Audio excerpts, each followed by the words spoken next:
Hey everyone, welcome back to my channel. I know I said last night that it would be my last live until after the new year, but I inadvertently lied. So we're doing another one this evening, just kind of last minute, not really spur of the moment, but last minute, because as many or most or some or all of you may have heard, there's been a big break in the Idaho murders case. And because everything is so last minute for me, I've invited my panel members to come back and join me again. But like I said, it was all very last minute. And so I know I'm pretty sure Jack is planning to pop in. He's doing some Wi-Fi stuff, I think he said. I read it really quickly before I went live, but he'll be popping in. And so, Kay, you're welcome to come in if you'd like to. We'll just have a conversation about, hi, Rhonda, the news conference from today. And a special guest that I invited who's able to make it. Welcome, Sapper Cop. Hey, hi, everybody. Hey, Sapper Cop. Thank you for coming. Absolutely, my pleasure. Yeah, it's kind of last minute like we discussed, but you know, it's I appreciate you getting the chance to stop in and help us discuss this case. For those of you who don't know, Sapper is from Idaho. I think a couple of hours away from Moscow, if I'm not, or Moscow, however it's said. And so not to well, I'm just going to let Sapper. Susan, are you here? Can you hear us? Can you hear me? I can hear you Hello? now. Yeah, I can hear you now. Kind of. Yep, I'm here. Okay, cool. I think she had to have the same problem she was having earlier this morning, probably. Yeah, probably. You can't hear me. You can. We can hear you, kind of. We can hear you. Okay.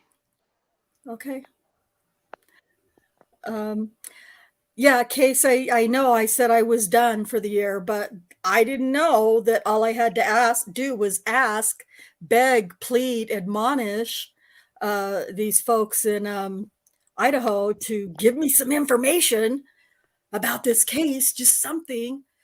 And all I had to do was ask, and then look what we got. So yep. They gave you an arrest. They gave us an arrest, and I feel so honored. I'm sorry, I'm not making light of this very serious case. Sapper Cop has never been on my channel before, or any of my lives. So I'm going to kind of, you guys all probably know already, but for those who might tune in or watch this later who don't know, I'll let Sapper kind of introduce himself and his background in law enforcement and all those things. If you would love to do that, that would be great, Sapper. Oh yeah, anytime I can help support the community, I'm all in. Well, I'm not really sure what to say about myself, but so I'm a military veteran. I also served in law enforcement for several years. I didn't make it to any kind of investigator level, so but I was with the sheriff's department, or with a sheriff's department, I should say, in Oregon. I got involved with these beautiful people when I started following the Stephen Avery case, Making a Murderer. I started following it right after the documentary came out, but I didn't start actively participating in discussions and things until several years later. I was kind of more of a lurker for quite a while. But then once I found Foul Play, it just clicked. It's a great group of people. Everybody's very knowledgeable. Everybody's passionate, and felt like the right kind of group to align myself to, I guess is a way to put it. But as Rhonda mentioned, I do live in Idaho. I'm about 2.5 hours from Moscow. So I am familiar with the area.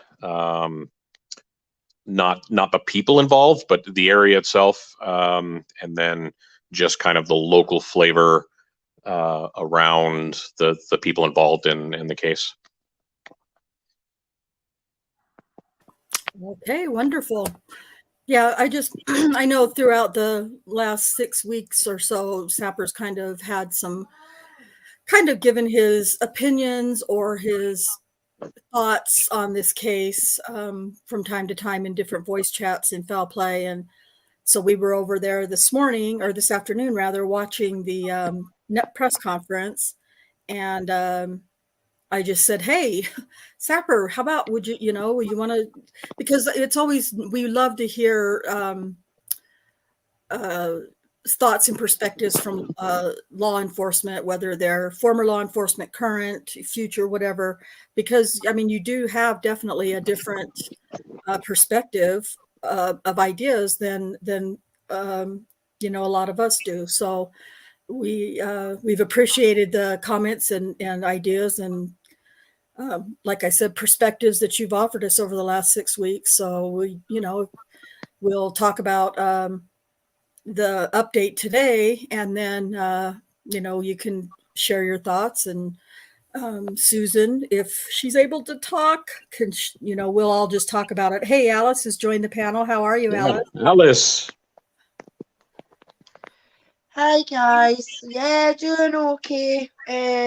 I missed the press conference earlier because I was out doing shopping and things like that. So I'll be catching up as you are talking about it. Okay. I put a link to the press conference in the chat, and there's also a link in the description for it. So Susan, how are you doing? Can you hear and speak? She's just a black rectangle for some weird reason. Well, while we're waiting for Susan, I'm going to say hi to everybody in the chat really quick, and thank you, everybody on the panel and everybody in chat for coming to this last minute. I really appreciate it. So Jaznaz was the first one to jump in and say, hey, everyone, thank you for being here. Kay popped in right after that. And so welcome, Kay. Rhonda SD from the UK. JD, welcome. It's great to see you. Oh my goodness. Here is Neverly. Neverly is on the panel. That's hello, great. Everybody. Yeah, that's another treat to get to have Neverly here with us. So thank you for popping in. I'm just going through the chat real quick and saying hello to everyone, and then we'll get this show started. So Rhonda, yeah, Catnip. Yay, Catnip. You've got links you can drop for us, I have no doubt. So that will be really helpful. Like I said, I did manage. It's really weird how when I had no time to really plan or get anything ready, I've got several links in the description for you. But when I have a week to plan and get ready, I always forget the links in the description. Weird how that works. But I do have some in the description, and I know Catnip is great to always find other very useful links. So hey, Catnip, it's great to have you here as well. Dark Side, my dear love, it's great to have you here, and thank you for coming. Let's see. At the moment, there's Cherie. I don't recall. How are you? Are you on your way home from work or at work or something like that, I'm assuming? Oh, no, you're off today. Girl, get your butt in here. You're not working today. Get in here. And there's Sapper saying hey to everybody. So, and Alice, and for now, it looks like that's who we have, and that's fine. It doesn't, listen, you all know I can talk enough to, it's like I really don't even need a panel because I always find something to say, but I do need the help, and I appreciate other people being here to talk instead of me just doing all the talking all the time. because I bore myself, so I can only imagine how it is for everyone else sometimes. So with that, Neverly, do you want to say hi to everybody first, or are you working? You're off work? Neverly? Oh, she might be working. So she's popped in and probably working, so she'll just kind of drop a comment here and there when she's able to. So who would like to start? I guess, well, I'll just go ahead and just say what happened. I'm sure everybody knows by now, but there was an arrest made today, this morning in Pennsylvania, of the suspect in the Idaho murders case. So last night, as we were doing the live, I was just going on and on and on about how frustrated I was, and I didn't want everything in the case, and I don't want, I don't want them to reveal anything that's crucial or that could harm the case, but I wanted something. And I'm sure you'll all remember, I was just like practically begging for something, give us something. And so better than just some little nugget that I would have been happy with, we got an arrest, which is so much better. So yeah, you would be in the majority when it comes to the frustration side of things. I can tell you the entire local community has been pretty frustrated, because we're an on-demand society anymore. I mean, between the internet, the 24/7 news cycle, social media, all that, we want our information now, and typically we're able to get it because we can just Google something and we find our answer. But when it comes to something like this, it's not realistic, but we can't grasp that. So when they don't tell us something that we want to know, we just get frustrated. And so the way this case has kind of gone, with all the information that wasn't coming out, there was kind of a feeling like, are they dropping the ball here? Is law enforcement just incompetent? Are they not able to do what, get the job done? Is somebody going to get away with this? That's kind of how the local feeling was. I don't want to say that it was any kind of, hate or ill will against law enforcement. It just felt like there was no progression going on. And based on what happened today, I can kind of see why they took the direction they did. Because now that we know that this person has a pretty significant criminal justice background, at least from an academic point of view, they would have been privy to the types of information and the types of methods that law enforcement was going to use to try to find them. So I can really see now why Moscow PD and all the collaborating agencies kind of kept everything hush. I felt the same way. And I think I said last night, I said, I'm not, I completely respect what these men and women in law enforcement and the FBI have done in this case. I couldn't have done any of it. So who am I to complain about them? And it wasn't that I was complaining about them, because I know that they have to keep things so close. And I understand that. But I have, after listening to this press conference this morning, I was it made, like you said, Sapper, it made a lot of sense. Why they held, I mean, what could they really have said, Yeah. Because obviously this is something I shouldn't say obviously, but I have the feeling that they've been working up to this for quite some time, and not just in the last couple of days. It made a lot more sense to me, and I felt kind of guilty that I was being so bitchy about it last night, but it wasn't because I was mad at law enforcement and the job that they're doing. But when the chief started the press conference this afternoon, like I felt bad for him. He was very emotional, and I've seen him emotional before in other press conferences, but he was very emotional today. And but at the same time, some sense of relief. I felt like I could see a sense of relief on his face at the same time. Oh, definitely. Yeah. And even one of the reporters, and I forget which one it was, asked kind of how they felt when they got that call, referring to the call they would have gotten from the Pennsylvania folks, letting them know that they had him in custody. And I noticed he didn't really answer the question, which is probably a good thing. But just from the body language and knowing probably how I would have felt in the same position, I would have been elated, because that's kind of a confirmation of all the hard work that has been put in to finally get the person you were after. So now we can only kind of sit and wait for the extradition piece to resolve itself, so that we can kind of get our hands on that charging document and see what led to it.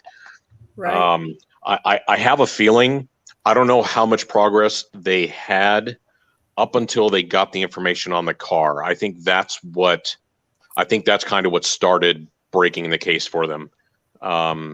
Once they found that footage that had that car in it, and they started following, getting leads and nailing down information on the car, I think that's when the house of cards for this asshole started to fall apart.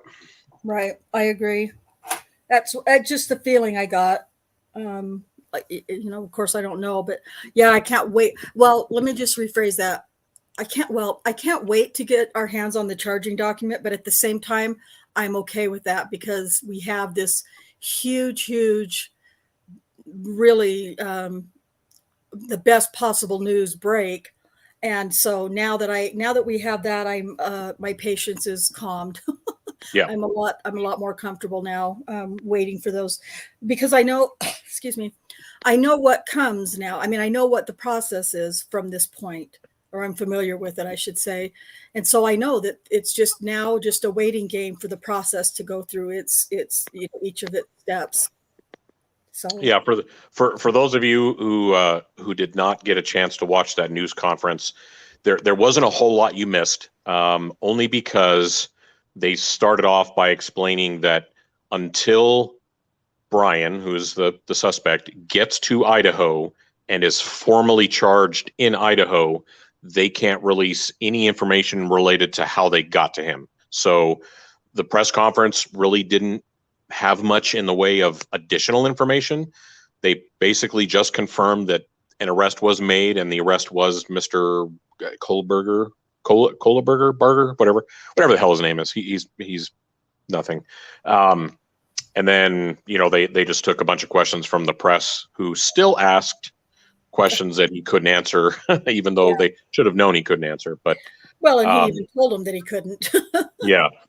But I like how the DA started off really by laying out what their limitations were going to be based on law. And he flat out said, because the Supreme Court rules, we cannot give you any kind of information until the suspect has been brought to Idaho, formally charged in Idaho, and then we're limited to what the court process is going to allow us to talk about. So he definitely did he was a complete 180 from Kratz, where he didn't just sell the farm at a press conference.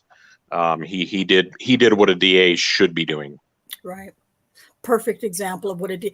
And I was so impressed with them. I was impressed with all of them that spoke, honestly. Their professionalism was quite stellar, if you ask me. But I really appreciated the DA. That was his trying to explain to the public, please be patient with us, but we have to do this. It's the process. And so he did a really good job. They all did a fabulous job. It was, like I said, it was just a really nice press conference. So again, the description, the link to that press conference is in the description. And hey, William, it's great to see you. Thanks for stopping in. Appreciate it. And like Sapper said, we didn't really get any information other than he was arrested. We got some pictures. There was a little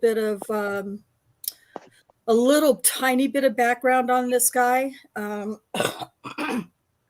Excuse me. I think I'm good now. He is probably, I can only assume that he's very, very intelligent. he's got a degree in psychology,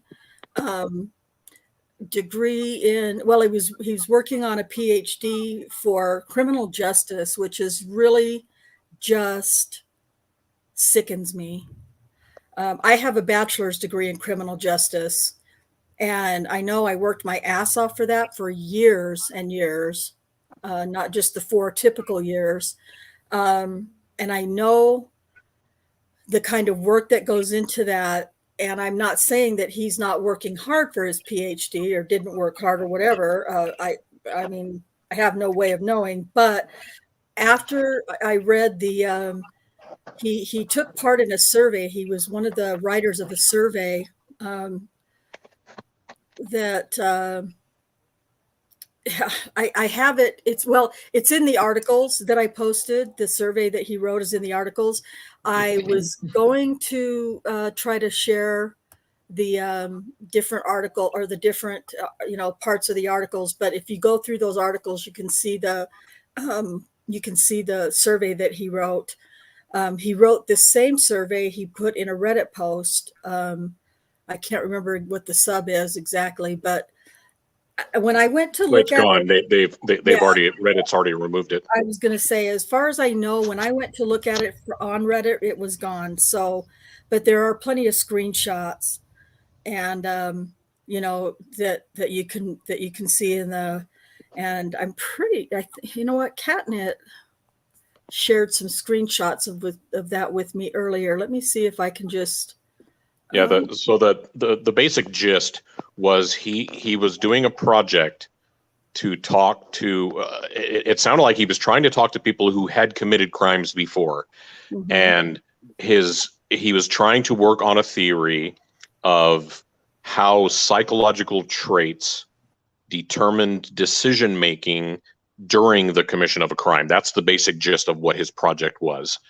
And he had a lot of, and he had a lot of questions that were really, really kind of out there. But, if I suppose if you're looking to have some kind of future in terms of being a profiler or something like that, those questions might be relevant. And if the recipient of those questions was a felon or, somebody who has a criminal history, I guess they kind of make sense. But in looking at the questions themselves, and I don't remember a lot of the questions, but they were just very strange.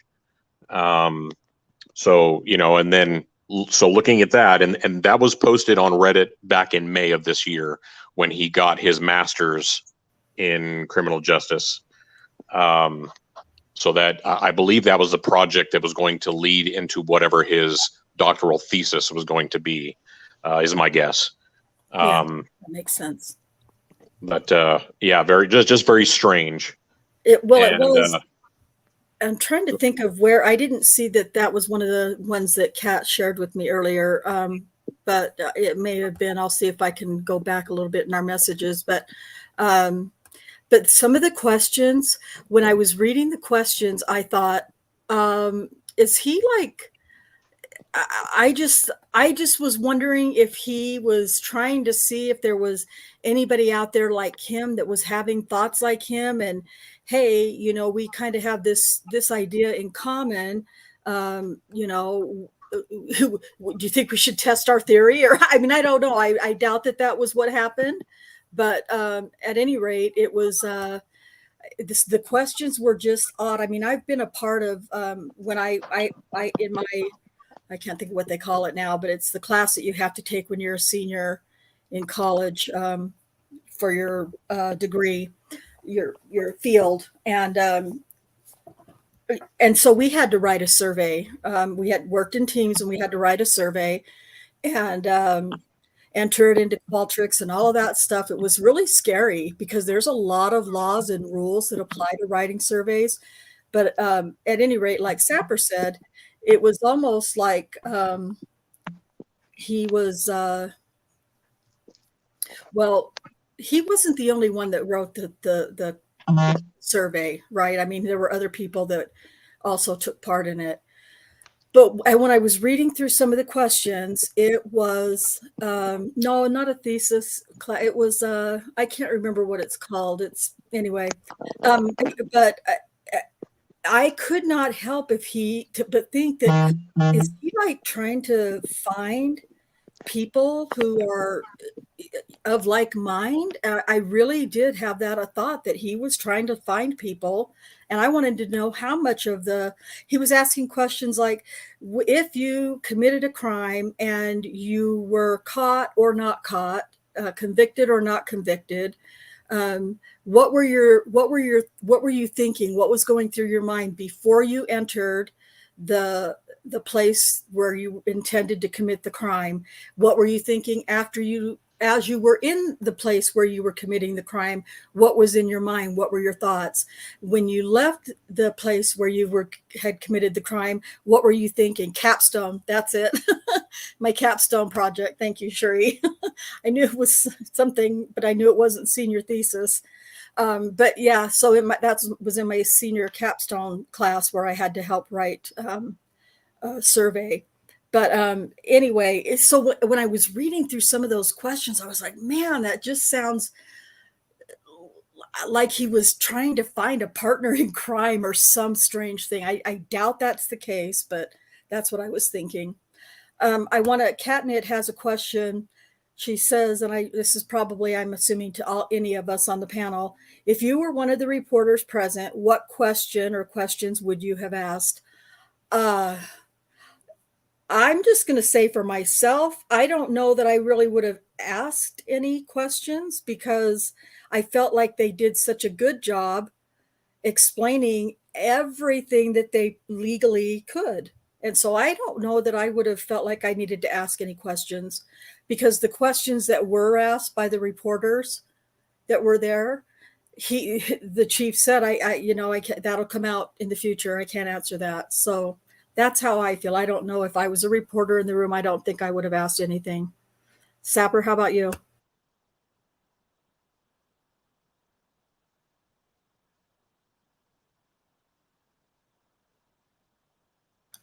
Or I don't know if he can hear me. Are you there, Sapper? Susan? Am I alone? I feel like you're not. Oh, okay. Alice, do you know what kinds of questions you would have asked? You didn't hear the press conference, did you? No, I didn't hear the press conference. No. So that I can't really answer because I don't know. Because the question I could maybe ask was already asked, if you see what I mean. Right. Oh, and none of the questions that were asked could be answered anyway. And they were all told that before they even started asking. So it was I don't know. I mean, I appreciated them being willing to take questions, but I can't think of a question I could have asked. What do you think, Neverly? What do you think you would have asked? Well, knowing that they couldn't say anything, it was like, what's the point of the question? Because they told us nothing, basically. Right. We did learn like minute things, interesting stuff. We did learn that the cleaning of the crime scene house has been stopped as it was ordered by the court. That was interesting, and that was new. That was interesting. Yeah. I think that I would have, one of the questions was, is it true that Mr. Kohberger asked, am I the only one? Has anyone else been arrested? Yes. Something. I would have asked something to that matter. Is he the only suspect, or do we have more? Right. In progress, you know what I mean? Maybe they didn't arrest him, but maybe they're thinking, I don't think they would tell us. So it's kind of limited. I just want to point something out. Okay. I really got traumatized by Kratz's press conference during Stephen and Brendan's arrest. When Teresa Halbach disappeared, it was really upsetting. Really, really, really upsetting. So I promised myself that from now on, that whenever there's a press conference, that I will be taking a step back listening to what they have to say, but not draw any conclusions, because nobody's perfect. We do have big agendas. We have public safety, first of all, justice in mind, and that, the prosecution and the state are pushing for that. And of course, they can not leave this as a cold case. I'm not saying anything by this. I'm not saying that this guy is innocent or not or guilty. I'm not saying anything. I'm totally being neutral on this. I just want to, I'm kind of talking out loud that I want to preserve that thought and be true to myself and stay neutral until the trial starts, until I see for myself court documents, court proceedings, to see what's going on. Because how do we really know that they have the right guy? I'm not saying that they don't. I'm just saying they didn't tell us anything. Based on what? They asked questions, but they couldn't give us answers. So I'm going to wait until the trial starts, and then I'm going to base my opinion on that. That's fair enough. Absolutely. Yeah, because right now we can just speculate till cows come home, jump into conclusions, assume, and blah, blah, all of that. So, right.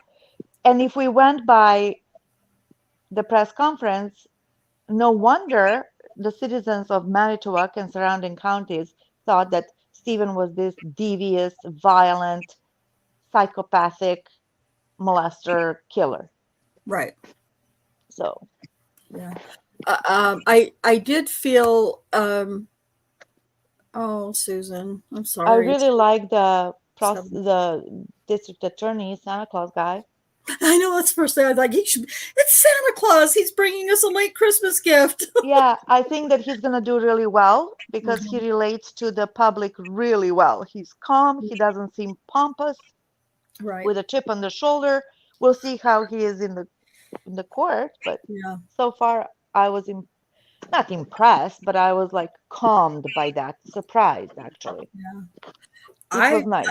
I'll go as far as to say I was impressed. I really was impressed. I felt like it was you hadn't come in yet, but I don't know if you heard, but I feel like it was the best press conference on a crime that I've ever seen. It was reassuring. Yes. Made me feel I feel much more comfortable now. That my wish was answered. Wishes do come true, people.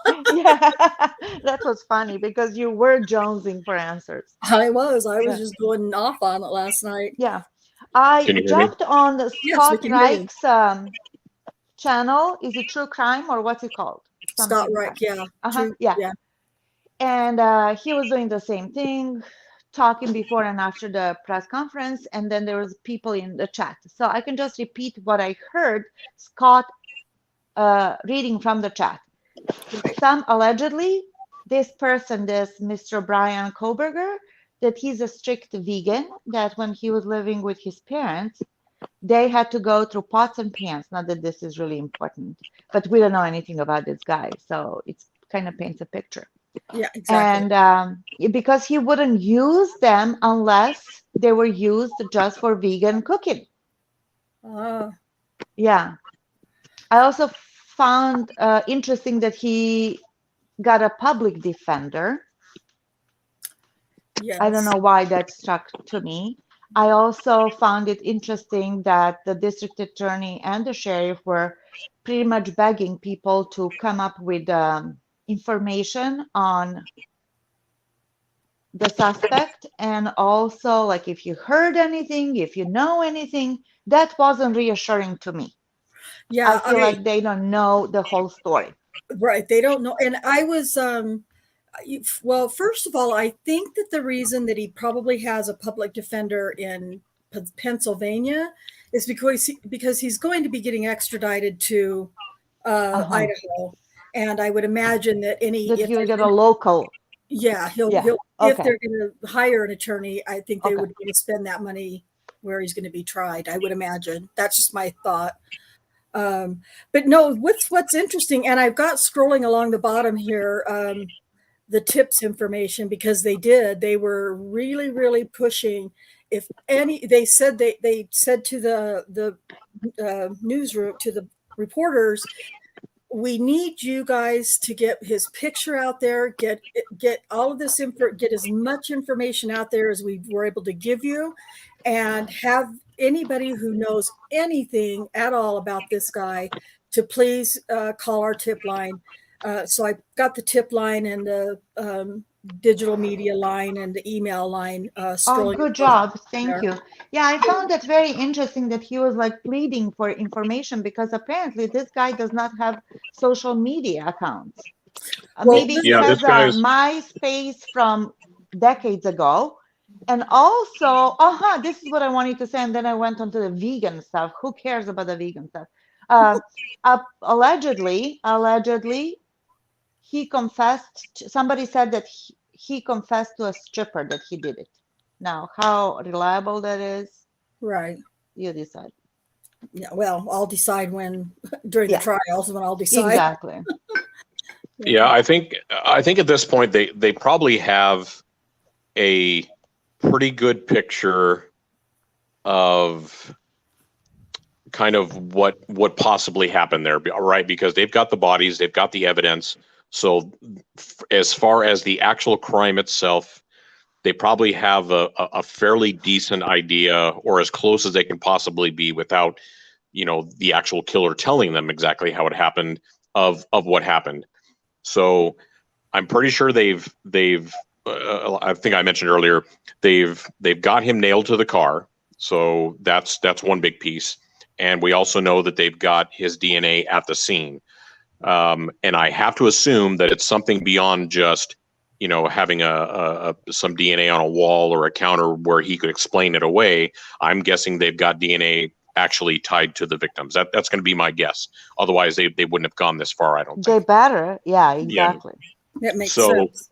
So I think what they're looking for now is they have a foundation. Now they just need people that actually know him and can talk about his activities, things he's been saying, et cetera, to chime in and say and fill in some blanks. I think that's really all they're kind of looking for. That's what it feels like to me. And we're all kind of at a disadvantage, because before today, this guy's a ghost. He's got very, very almost nothing in terms of a social media footprint, which is also an indicator, because most people, at least have a Facebook, have Twitter, have different things like that. But when you have somebody that is almost non-existent in terms of a carbon footprint, especially on social media, that's kind of telling. Why wouldn't they? Why wouldn't a person have what just about everybody else on the planet has? Not to say you have to, but when you don't, it's kind of an indicator of what kind of person you might be. Right. Yeah. Well, especially he's 28 years old, and you would think that a 28-year-old would have something. A LinkedIn. I was going to check and see if I could see anything on LinkedIn. I didn't get a chance to check, but I'll tell you something that has been really strange to me. I have two different sites that I use for doing background checks.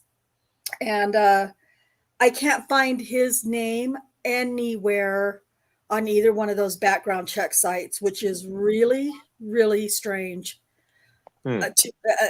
Based on my experience of using them for a couple of years at this point.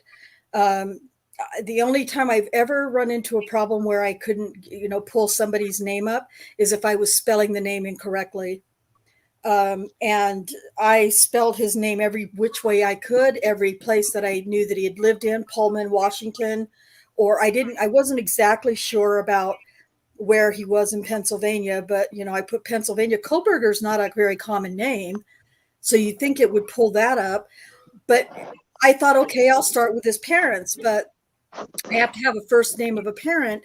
But even if the last name Kohberger is put into this program with even his name, if there's not a Bryan Kohberger, it would still pull up, well, these are some other possibilities for Kohberger. There was nothing. Well, you know what? In all honesty, all these social media, the platforms that we have and accounts that we have, that's not really recommended if you want to preserve some privacy. And maybe I know actually people in my circle of friends that do not have any accounts on social media. They're not Oh. interested. They also do not like anybody to go into their stuff or get advertisements or whatever. They are just, and they're not weird at all. Well, I'm not speaking about, I mean, okay, yeah, put the social media thing or the lack of social media thing aside. I have not looked up any name, and I've looked up different names in different cases that I've been working on, trying to get background information on people, and it's completely legitimate. They're paid for sites that I've researched, so and everything I've ever gotten on anybody I was looking for was legitimate and in some cases very helpful. But they usually say, they usually start out with the person's name and any aliases they might have, what their birth date is sometimes, where they initially got their social security card from, and places that they've lived, addresses, things like that. And then it goes people into they're connected with. Yeah. Yes, neighbors where people that they're connected with, maybe associates, family members. And so to not have any of that, because to be fair, there's been a lot of times that I pulled up people's names and they don't have any social media either, or they had Google Plus, which doesn't work anymore, or MySpace, which is non-existent anymore. And so they don't have, so it doesn't bother me when only that I can't, troll their social media page is the only reason it bothers me. But the fact that there's nothing coming up with his name at all, to even zero results found, is very not something I've ever seen, unless I've made a mistake in spelling something.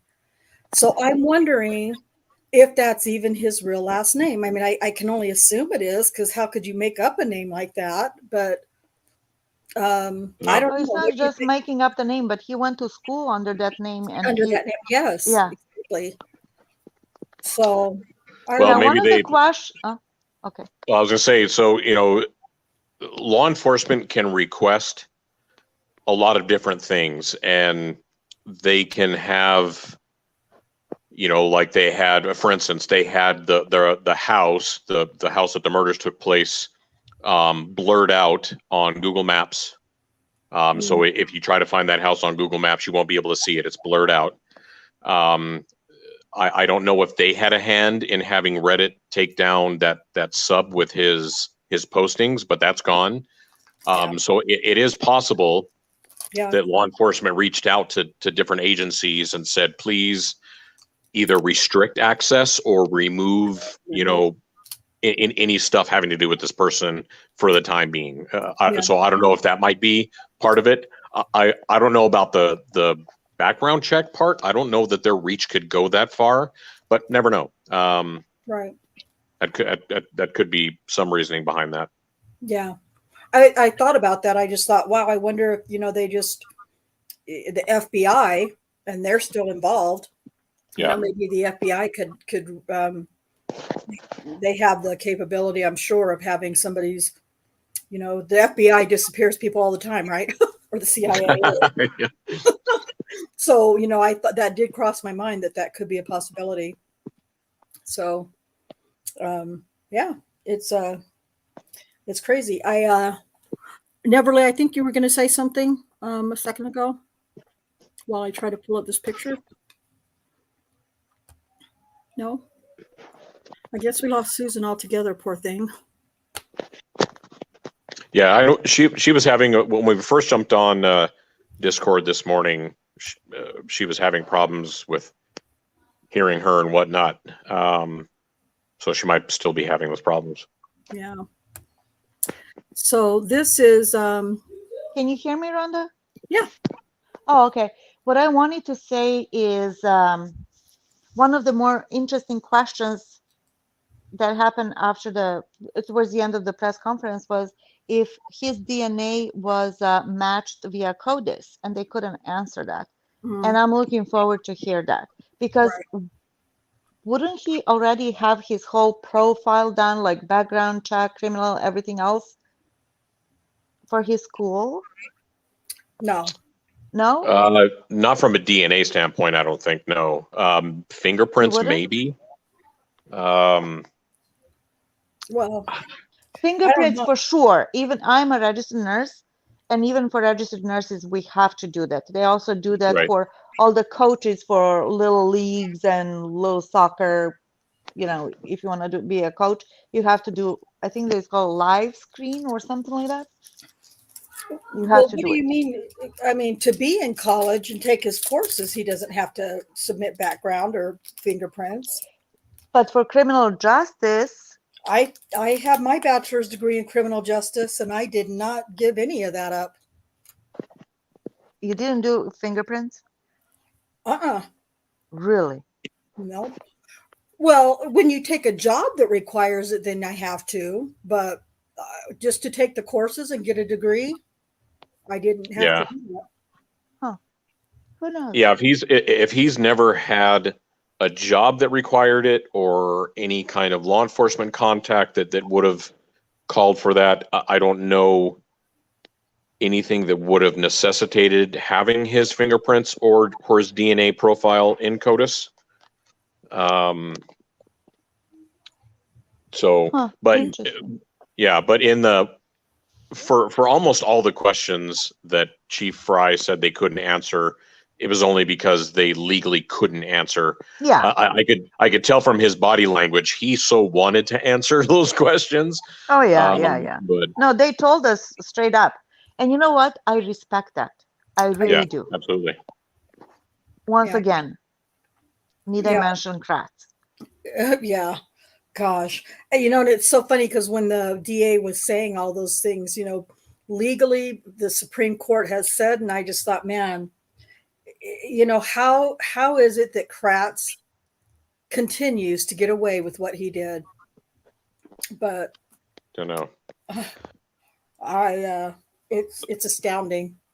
So one thing I can say, from being part of a couple of different Facebook discussion groups and talking to people in the community, this arrest kind of threw everybody's ideas and assumptions completely out the window, because this guy doesn't fit any condition under which this crime was committed. No. He has, as of this point, as far as anybody knows, he has no connection to any of the victims. Right. Which completely destroys every idea even I had about the crime. So I for one was completely dumbfounded when reading about this guy and all that, because it didn't fit anything I knew or thought I knew. Right, based on criminal profiling and right behaviors and stuff. Same. So yeah, I'm going to have to go a different direction now with my very small basic knowledge of criminal profiling. But certainly, well, of course, this again, we don't know him. We see the picture of him, and that's all we really know. We don't know what his personality was, but to me, this was a rage killing, and I couldn't figure out why 4 of them were killed, but I felt like it was either a spree that this guy went on, the killer, or a frenzy. 1 was targeted and the rest were frenzied, unorganized. But now I have to start thinking, well, wait a minute. Now we know all this psychological stuff. Well, I shouldn't say psychological stuff, but that he's working on the master's or the PhD in criminal justice, and the what I think is strange survey that he was involved in, and in his degree in psychology. Now I'm thinking, okay, now I got to go a different direction with my thought process about this guy. Now I have to think that he's some sort of a psychological killer in some way. And I'm really curious to find out about some unsolved murders in Washington State. I mean, I want to start looking for stuff like that. It's strange because he's got no criminal record. There was no indication of any previous, law enforcement contact from what little we know. He's in looking at his academic history, there wouldn't appear to have been any time for him to have been out there murdering people before this. Right. So, anyone who has studied criminal justice or knows anything about victimology and criminal profiling and things, when they look at this case, almost everybody has said there's really two options: a serial killer type situation, which wouldn't appear to be the case, or somebody that's close to the victim.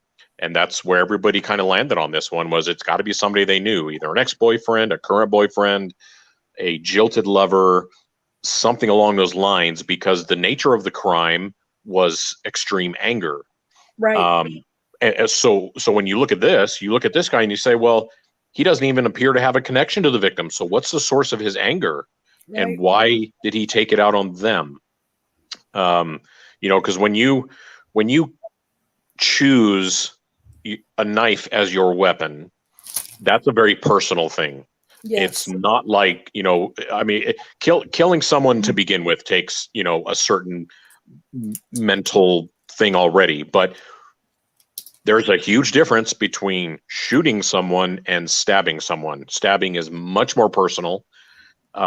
It's usually, also sends a message, and it's a different aspect. So the fact that this was done with a knife and the level of savagery that was shown doesn't really seem to fit this guy. And that's why I'm really I'm still stumped. And that's why I'm looking forward to seeing what that charging document shows. Do they know more about him than they've said so far? Do they know of a connection to the victims that we don't know about? I was talking earlier in open mic that probably most people here weren't privy to, but there is a story going around in the Facebook groups, multiple groups, that he was at the bar that night with the girls, not with them, but in the same bar, and that he had somehow made the girls uncomfortable, and they talked to the bartender, Adam, and Adam kicked him out. Again, this is speculation. Nothing has been confirmed along those lines, but that could possibly, provide some context if that's true. Right. But aside from that, there's nothing. There is nothing tying him to any of the victims at all, or to the house, or anything. So. Right. Well, that we know of. That we know. Right. And that's something that's kind of what I was getting at too, Sapper, because based that it was a knife, that's a very violent death. That's a very violent killing, and personal and graphic and bloody. So yes, that indicates rage to me, a rage killing. But yeah, then when we, if not knowing yet if there's a connection or not, that's why I feel like now I'm going to turn my mind. I'm not going to put that on the shelf. The rage killing thing, I'm not putting that on a shelf yet, but I'm also going to be thinking about psychologically what this could mean. What kind of a I don't know how to I can't really think of a way to explain in my mind what I mean, but something like here's a perfect time, here's a perfect opportunity for me to put my theory to test, or something kind of psychological side of it. So I'm going to be kind of focusing on the two different things until, like you said, we get a charging document. Yeah, I thought about that as well after I saw some of the questions. Well, first I saw the project and then saw some of the questions he was asking. But then, my mind then goes to, why would you choose a quadruple murder as your kind of test, right, for whatever theory or thesis you're trying to lead to? Because that's the end game. You're done. Yeah. You're going to get caught. You're going to go to prison, and whatever it is you were trying to do is now over. So, it just seems weird to make a leap like that, such a drastic leap. If he chose to steal something from someone, or something more, I'll say petty, then that could kind of make sense. But to immediately go to, pretty much slaughtering 4 people is, I don't know. That's a tough one. Do you think that, and when I said that, when I say that or think that, I'm also thinking we don't know the level of his narcissism. True. Yep. We know nothing. We know nothing about this guy. So if his level of narcissism and antisocial personality disorder is so great, he may not even believe that it's possible that he could have ever got caught. Yeah, true. It is the reason that I think that way. But, again, 100% speculation on all of our parts right now, which is, we have to keep saying it's speculation because we don't want anybody thinking that we're in here trying, saying things that aren't true. No, we're completely speculating, but speculation is oftentimes, that's all we have right now. Right. So, as long as nobody's going out and saying, well, on Just Rhonda on her podcast, she said blah, or Saprikov said blah. No. None of that's happening. We're speculating, people. Yep. we're making assumptions. Whether they're educated assumptions or not is irrelevant. They're still assumptions. Yeah. Right. And so, we'll find out soon enough. And it just now we just have to have patience, but I can do the patience thing now because somebody's in custody. R. Williams says, this reminds me of the kid who went on a frenzied killing spree because he couldn't get a girlfriend. I've never heard, I don't know if that's something in the UK or I've never heard about that. Maybe. I mean, maybe he is that nerd that none of the girls ever gave any attention to, but that doesn't. Well, now for the first time today, I heard something. I just lost my train of thought. That I hadn't heard before, and I lost my train of thought. This question popped up and then I couldn't remember what I was going to say.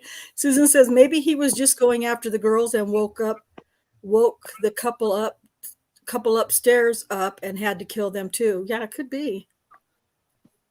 Very well. Yeah. It's hard to try to come up with a really feasible theory because the information we've been given either by law enforcement or especially by the coroner is that they were all asleep. They were all in bed, and that's where they all died. So, and then having nobody hearing anything would kind of lend support to that idea. But then you have, talk of defensive wounds, and then you have Kaylee's dad saying that that Kaylee's wounds were much more grievous than the rest. And it's like, well, okay, so what's real here? You know. And that's what I was going to say. It had to do with all along I'd heard that they all died in their sleep, which just never made sense to me. But then I think it was today I heard, I think on the press conference, that some of them had defensive wounds. And I'm thinking, well, that's, again, now they're releasing information that they can, but, all along, internet speculation or whatever, what have you, has said they died in their sleep. So, which I never bought to begin with. But I also found it interesting when I think it was the sheriff who said how the whole thing started. He goes, somebody called 911 because one of the girls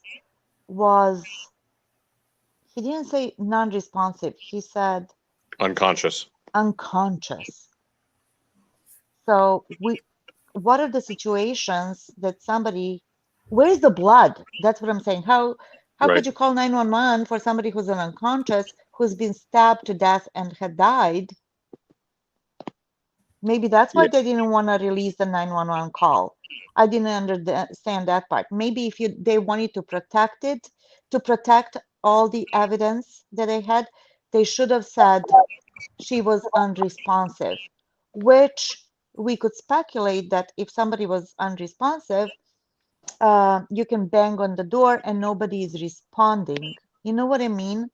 Yeah. Something to that matter rather than unconscious. To me, you are there, you're shaking the person, and that person is not waking up. But if you're doing that, then how come you don't mention the blood? Right. Especially when every indication that law enforcement and the coroner gave was that it was an incredibly messy scene. You would not be able to confuse how this person came to be the way they are. I mean, there would have been blood all over. Yeah. Yeah. That's thrown everybody for a loop. The whole 911 call situation and the fact that they weren't going to release that, which I wonder now if once he's in Idaho and formally charged and the charging documents are released, I wonder if they're also going to release a 911 call. Yeah, I thought about that as they were talking about it. It seems to me like, I don't know, that just seems to me like they should be able to release it now. But again, I'm not the one in charge, so yeah, I don't know. Well, yeah, it's Is that a public information 911 call? I believe it is. Yeah. Yeah, it is. It where is. I'm going with this? Well, you mean so that we could FOIA it? It will be, but right, they have it sealed right now, so until it's unsealed with the other charging documents, we won't be able to get it. And at that point, it's going to be released anyway, because it's already probably been FOIA'd by every news reporter out there. So well, and I'm sure the charging document's going to contain the information from the 911 call anyway. So right, I agree. So yeah, but at the same time, that is one thing. Now, of course, well, we don't know why they would not be releasing it. They have their reasons, obviously, but it just seems like, well, what's the harm now? Unless whoever is doing the talking between the dispatcher and the caller, unless they are saying something that would directly pertain to the killer somehow, then I wouldn't think I can't see how it would be relevant to still keep it sealed. But it's okay. I'm fine. I can wait. I keep saying that. I'm pretty sure I'm convinced of it. So, excuse me. So William's talking about a case, it looks like called The Virgin or something. I'll have to check that out. Well, the other thing we have to keep in mind is we don't know if he's the only one. Yes. Thank you. Exactly. That's what I'm saying about his, did he find somebody in his survey that, he thought he could partner up with some other, crazy, somebody who's weak and can, and not malleable, but impressionable, that he could join, join or him. Maybe it has nothing to do with the survey. Maybe it doesn't. Yeah. But because I don't think this is random at all. I don't feel like it's, I don't feel like it's random I think he probably stalked his victim or victims, whatever the case is. But I think that the idea of doing it is random. Like, what do you base that on? What makes you think that way? I don't know. Unless this thing about him being the one that was kicked out of the bar for making the girls feel uncomfortable, unless that, I don't feel like it's like he's pissed off at one of the girls or Ethan and decides he's going to go kill him. I feel like it's more, I need to kill somebody and I'm going to stalk whoever it is that I'm going to kill. And so I guess basically saying that it's, a stalker case. But I don't know. I just base it on thoughts and speculation, Neverly, honestly. Okay. What's always kind of pushed me away from the stranger aspect of this being a random stranger thing is we have to remember there was 6 people in that house, including Yep. a male. So you as a random person would have been putting yourself in grave danger entering that to do what you were trying to do with that many people present. The risk is exponentially higher, and most people that are going to perform that or looking to perform that kind of function want an easy prey. They don't want to be at risk. So that's why the random thing was never something I really put any stock in, because this was not a situation that I feel like somebody would have put themselves in, because It's too risky. right. If especially if they were watching the house, they would have known how many people were in there, and that's just even if So we know Maddie and Kaylee were intoxicated. Obviously the only argument would be how intoxicated were they. If you look at the video, it seems to me they were quite intoxicated. But we have no idea what Xana and Ethan's status were. Were they intoxicated too? Don't know. We don't even know the other 2 roommates. So that person would just be putting themselves in a situation that they could not control. And even when you look at most serial killer scenarios, they are almost always in full control. They have created the environment that they're performing those actions in. So I just never put a whole lot of stock into the stranger thing. So again, when this arrest happened and this person's name had never ever come up or been on anybody's radar, it threw all that for a loop. It's like, wait a minute, this doesn't even fit. Yeah. Yeah, that's definitely a thing, that getting this arrest has done is throw a lot of theories just to the wind at this point, because to some degree, all, people have had theories about what, who it was, what it was, when it was, how it was. And a lot of their theories have just gone out the window now. Yep. And so, including all mine, mostly.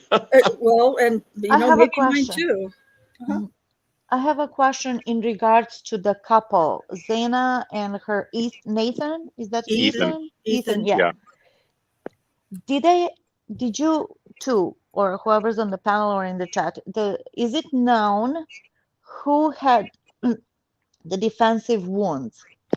Was it the 2 other girls or the couple?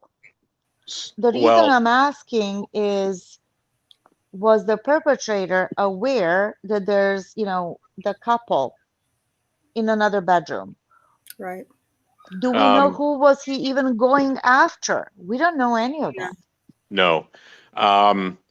So it's never been officially said who had the defensive wounds, and the Chief Fry, not only in this press conference, but I think in previous press conferences, has used the phrase "some had defensive wounds." Now, some can be taken to mean singular or plural, depending on the context, right? Yeah.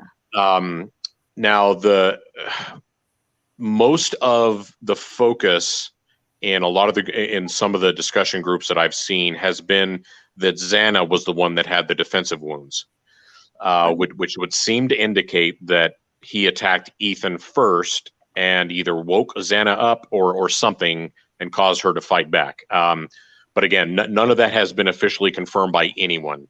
But multiple sources have all said that Xana was the one with the defensive wounds. But then again, you also have Kaylee's dad talking about her wounds being much more grievous. But again, that gives no indication whether she was awake when that happened or anything else. So we don't know. But if we're to go by, just what's out there, the going story is that Xana was the one with defensive wounds. So that could be maybe because she was surprised. Possibly, yeah. And wasn't that intoxicated or heard something and was startled. In other words, to be awake enough so she could defend herself. Yeah, not sure. Yeah, we just don't know. But you know, in looking at the layout and in kind of looking at where law enforcement's focus was the first few days, I'm fairly confident that the killer came in through the sliding doors on the second floor, which would have given him basically instant access to Xana and Ethan's, or Xana's room, which Ethan was in with her, because Ethan didn't live there. Because as you come in the sliding door, it's like 20 feet off to your left is Xana's room. So which also would lend support to Kaylee's dad, who made the comment that the killer did not have to go up the stairs, but he did, which, you know, would again lend credence to the fact that Xana and Ethan were the first to be attacked. Just horrible. Yeah. Well, and you know, poor Ethan guy just came to visit his girlfriend, and boom. Yeah. Yikes. William, they did not say anything about him being on drugs or not. Nope. I know that they went into the home around 3 o'clock this morning, wherever he was staying, and snatched him up out of the bed and told him he was under arrest. But maybe we'll find out. Maybe it'll be something in the charging document. You know, we don't know if he was asleep or awake or nothing. So this charging document, I'm hoping that we get to see by the end of next week. But like Sapper said earlier, it probably won't be until the following week. But I don't think they'll wait too long. I think once they're finally able to release the charging document, I think they'll be pretty quick to do it. Yeah, if he waives extradition, it should be pretty quick. Mm-hmm. If he fights it, it could be a much more prolonged process. Right, and that's another idea where I place his level of narcissism. You know, if his level of narcissism is, you know, high enough, he's just going to play, you know, bullshit and you know, refuse to waive extradition. So, but we don't know. Of course, William. We don't know. We try to answer whatever questions we know an answer to, or if we don't know an answer, then we speculate and let you know we're speculating. So there is someone who, within the last hour or two, who claims to have known Bryan from Pennsylvania. I think from school is the basis from it. Said that he has been tied to heroin use. To what? Again, that's more speculation, but tied to what? I'm sorry, I couldn't hear you. Heroin use. Oh. Well, and that's it very well could be, but I can't imagine somebody drugged out. Well, of course, that's not saying that he was on heroin at the time, but you know, somebody that's on heroin is not going to be out, you know, taking a knife and stabbing 4 people to death. But doesn't mean he was on heroin at the time that he committed the murders either. So, well, who knows if this person, the suspect, allegedly, what he's using in addition, who knows? True. I mean, yeah, he could be doing 8 balls for all we know. If it's even true. Yeah, if it's even true. But you know, something that I keep kind of going back to it leaves my mind momentarily, and then I come back to it is they don't say that we have a person of interest in custody or a suspect in custody. They say it like they have the killer in custody. Do you know what I mean? It's interesting you say that, because one of the reporters asked specifically if about the something having to do with the community being safe. And the way he answered that also supports that they feel they've got the guy. Yeah. Without kind of saying it that way. Yeah. Yeah. Yeah. I feel like they're very confident that they have the right person in custody now. And that could be tied to whatever they believe is, well, certainly tied to the Elantra, I would assume. And, you know, if they were given any tips that this guy had driven from Idaho to, if they well, obviously they knew he was headed towards Pennsylvania. So really all they may have had to do was, you know, start looking at clips from, you know, toll booths and stuff like that to get a license plate. You know, I mean, that sounds like an impossible task, but when you're desperate enough to find your killer and you've got that many law enforcement and FBI working with you, and you know, plus the FBI, you know, has a much further reach, or quicker reach, whatever. You know, maybe if they, for some reason, got a tip that he, you know, maybe they went to Pullman, Washington, and they were told, nope, he went to Pennsylvania for Thanksgiving or whatever, you know, because for all we know, they've been tracking this guy. Well, I think they've been tracking this guy ever since they found out about the Elantra. So, well, so remember the fact that he had the Elantra with him meant he drove from Moscow all the way to Pennsylvania. So that's 2,500 miles. right. He would have had to fuel up probably, I don't know, 5-6 times on his way there. So he had to pay for that somehow. Chances are he used either a debit or credit card or something, some other means that they could track. And if they can track his purchase, then they've got him on camera as well, because most gas stations now have cameras. So I have no doubt that they tracked probably the majority of his progress from Moscow to Pennsylvania. I kind of feel that way too.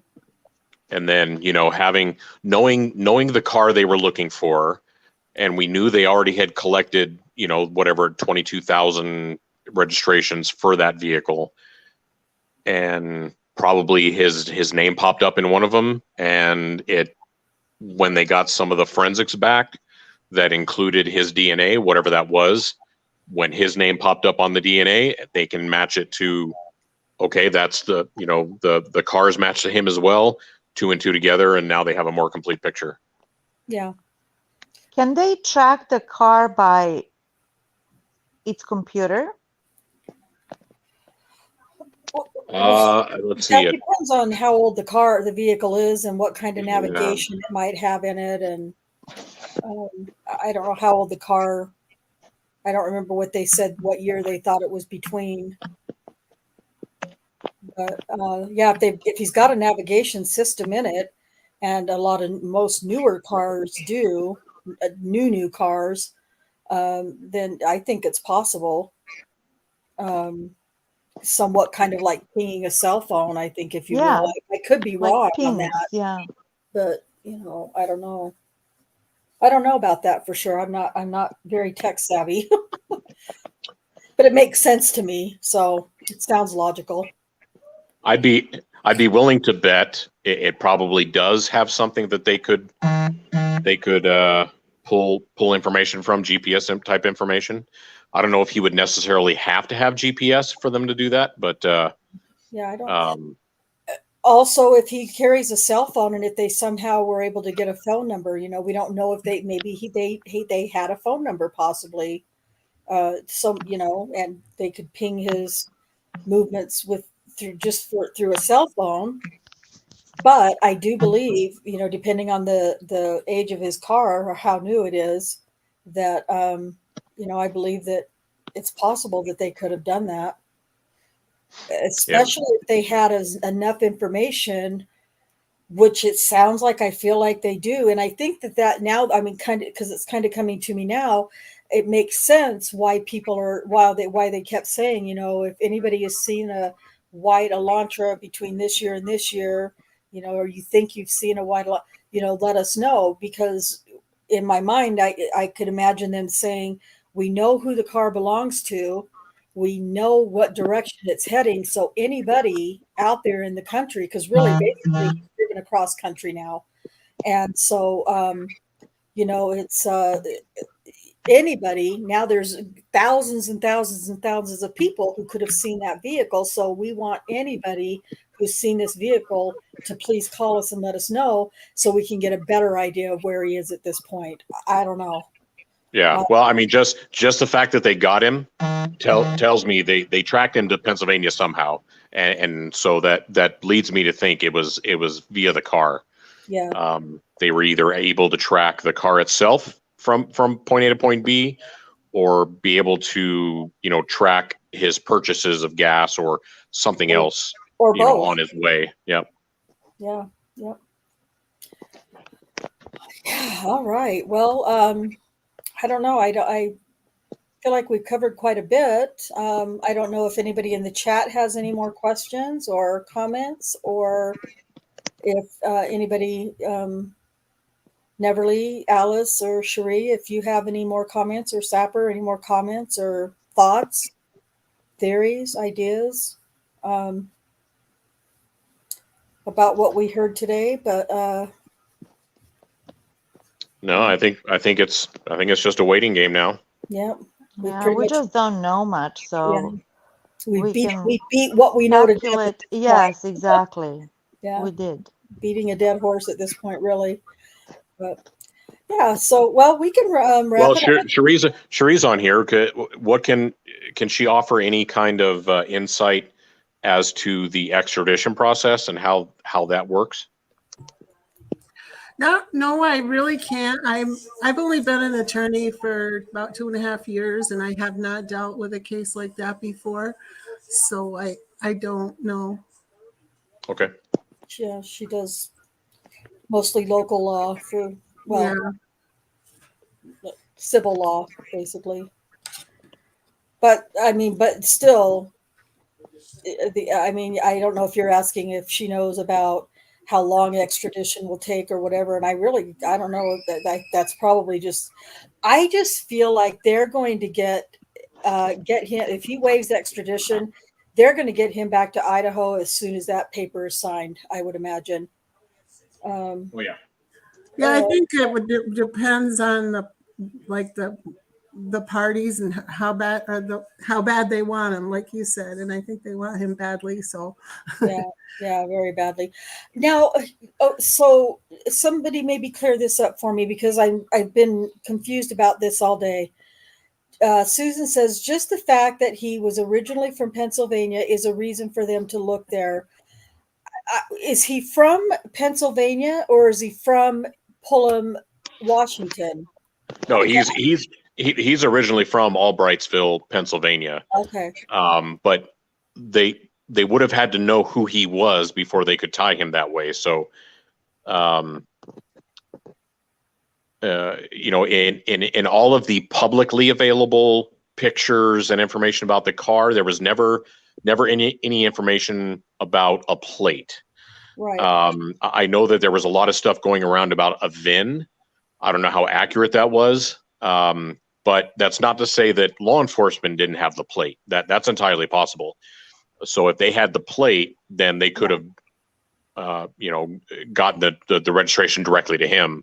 And that way, when they were talking about having to sift through the 22,000 registrations, that may have just been cannon fodder to throw him off. Right. When they actually knew exactly who he was, because they had his direct registration already. We don't know. Yeah. But yeah, to track him to Pennsylvania, they would have had to first know who he was. Right. Which kind of seems like now what we know, what little bit we do know, it kind of seems like that is the case. Jack made it. I'm so glad you were here before we were going to leave. Didn't want to leave because I wanted to give you a chance to pop in. Yeah, sorry I'm late. We've been working on because our wife. I mean, we have a great internet here, but unfortunately, this house is really well insulated, and so back where I'm at in my room, and actually kind of even down the hallway for the bedrooms, it's the Wi-Fi signal really just kind of dies. Oh. So we bought the Google Home Wi-Fi extenders, but there's a little more to setting it up than just plugging it in, at least for us, because we have so many people connecting and so many devices and all that shit. Right. It did work, but we had experienced some issues, so we unplugged it and found some other stuff. We're going to work on it again later, or probably tomorrow. So, Gotcha. yeah, great news. Great news that they've arrested someone. I guess. I mean, also I've heard a little bit, but of what Stafford Cop was saying, but it sounds like they've been looking at this person for a period of time, and they just kept it. They just kept their arms around it while they did their investigation. And I didn't get to hear the press conference, so maybe Stafford or somebody can kind of fill me in. Well, there wasn't much in the way of information released. They started off the press conference basically by saying, we are not legally able to tell you anything until Bryan has been brought to Idaho and formally charged in Idaho. Then they can release everything they've got. I did see that the beginning part of that where the police chief was talking about, because of Idaho law, they can only say just very little, really. Right. So they laid that out, and then they said, and then he basically just walked kind of through the timeline again. This is where they were at this time. They all came home, or so-and-so came home here. The murders happened here. And then they just kind of gave a very broad overview of what their investigation has been to that point. And then just basically confirmed that yes, this person was arrested. Yes, they did take possession of a Elantra. Yeah, that was weird. Yeah. Well, because again, they couldn't say it was his, because that would be giving away information that they couldn't give away. Sure. And then they, they had so Chief Fry spoke, the director of Idaho State Police then spoke, and then they had the president of U of I speak. And then after that, Chief Fry came back up and took, 10 questions, something like that, from the press, of which he could really only answer like one, because everybody insisted on trying to ask him factual-based questions that he already said he could not answer. Yeah. But so that was the basic gist. Yes, we did make an arrest. Yes, this is the person's name. I think they even talked a little bit about what they knew about him in terms of his academic part. But that's where they left it. But then they did say grad student, yep. Grad student, right? Yep, in the criminal justice program. Yeah, they gave us pretty much a generic background that we could find out ourselves or already have. Yep. Well, I mean, to make this kind of an arrest, I'm making a speculation here, but to me it sounds to me like they had some kind of forensic evidence inside that house that they connected this guy to. That's what it sounds like, or in the car potentially. Yeah. So about I'd want to say about a half hour after the press conference, CNN released an article that talked about how they traced him. They traced him through the car, and they mentioned they have DNA material of him at the scene. Now, where they got that information, we don't know. I did not know that. Oh, yeah. Well, and if they're depending on what kind of a struggle whichever victim put up, they may have had some forensic, some DNA forensics under fingernails or something as well. That's possible. Yeah, I mean, or maybe he cut himself. Yeah. Well, yeah, that's always a possibility for sure. With a stabbing. Yeah, I mean, when you look at kind of the care and caution that they have used up to this point in this case, for them to have affected this arrest means they've got something concrete, because they have made sure that they are not going to make a mistake and let this guy go. So the fact they've gotten to this point, so the fact they've gotten to this point tells me that what they've got is pretty solid. Yeah. Yeah, before you came in, Jack, we were talking about that. They didn't say we have a suspect in custody or we have a person of interest in custody. It was we have the man who, I don't remember their words exactly, but basically they were saying that they had the killer in custody. which is Oh yeah, I did hear somewhere that he's being charged with these 4 murders. He is being charged. So apparently they feel pretty fucking confident. Yeah, murder and burglary, or attempted burglary, or burglary. Yeah, burglary. Felony burglary. Felony burglary, that's to go in to harm someone. Isn't that how the charge is, Sapper? Yeah. The intent. There's intent. Right. Yep. And I don't know much about death penalties and stuff, but Idaho does support, or death penalties is legal in Idaho, so Correct. I wouldn't be surprised if they went with that. They may make it on the death penalty, or is a death penalty case. So they may seek the death penalty in this situation. Yeah. The Daybell case. Right. Yeah, I can't see any reason why they wouldn't, given the the brutality and the level of violence. I can totally see them going for the death penalty. And senselessness, yes. Yeah. Well, exactly. And if this guy went in with a machete or whatever and did what he did after a specific person, and then killed 3 others in the process because of witnesses or trying to defend whoever, we don't even know who he was after. Nope. I think obviously he was probably after one of those girls, but because she bumped him or told him to fuck off or whatever. Yeah, as of right now, there is no connection that anybody can point to between him and the victims. Right. Right. He's weird. A complete ghost. Yeah. Yeah. I wonder if there's, and I'm just throwing this out there, I wonder if he has a connection to the 2 survivors. It's funny because somebody in the Facebook groups mentioned that if that's a possibility. Yeah. I guess it could be, but knowing that law enforcement has already cleared them of any connection to the crime would kind of point me away from that. But, again, new information can change anything at any time. So. Yeah, I kind of thought the same thing because I knew that exactly what you just said. They had already, law enforcement had already cleared the other 2 survivors. Yeah. So I don't know this part. Did he attack those survivors and they survived, or were they not home? No, so they were home, but no contact was ever attempted with them in terms of the killer. They were home, and the first they knew of anything happening was when either one or both of them woke up and apparently either tried to go upstairs or something that caused them to trigger that, calling some people over. They were basically at home while this was happening. Yep. Yes. Wow.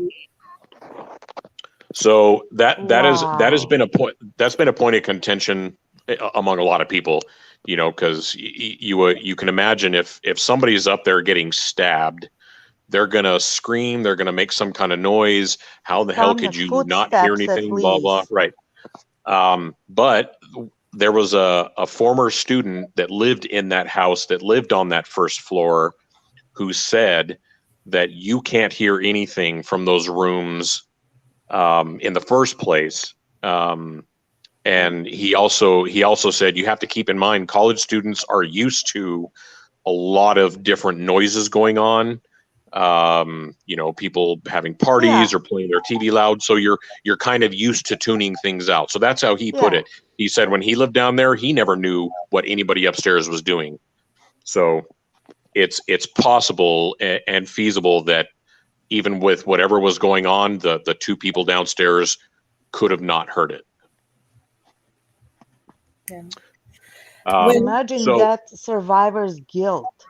Yeah, for sure. Ooh. Yeah. Yeah. Well, anybody involved in that location, I don't envy any of them. Most certainly the law enforcement. Susan's saying, what about Instagram, Sapper? And I'm not sure what she might be referring to. Maybe. So apparently, and I haven't seen a screenshot of it yet, but apparently somebody said that he was following Maddie on Instagram. Oh, okay. I think I saw that somewhere too. Yeah. So that is certainly suggestive of an avenue to look at, but I don't know how much credence to lend it, but at least it would point to there possibly being some kind of connection, because you don't just follow random people on Instagram, unless they're celebrities or something like that. You do. Yeah, but Do you? did one of them be reported having a stalker? So there was before, but and that was on Kaylee, but law enforcement could find no confirmation or evidence of it, and neither could her family. Now that's not saying there wasn't, because anybody who's raised a teenager knows you don't always know what's going on in their life. But yeah, as of now, there wasn't any evidence found that there was an actual stalker. Right. I don't know if you heard this part or not, Jack, but in some of the articles that are linked in the description, I think it's on heavy.com has a really, really, I feel like the best article so far that I've read, from first thing this morning. They have a really good article on this, and Nate Eaton from Idaho News, I think on his Twitter, said that somebody had reported to him that he must have felt was a reliable source, or he wouldn't have said it on Twitter. But at any rate, that when he was arrested, he asked the cop who was arresting him, has anyone else been arrested? And I just really thought, wow, that's weird. I just thought, what is he trying to find out if his partner in crime has already been arrested, or have you arrested anybody else, or did you just come right to me? Or I just thought that was really a bizarre thing to say, if it is indeed true.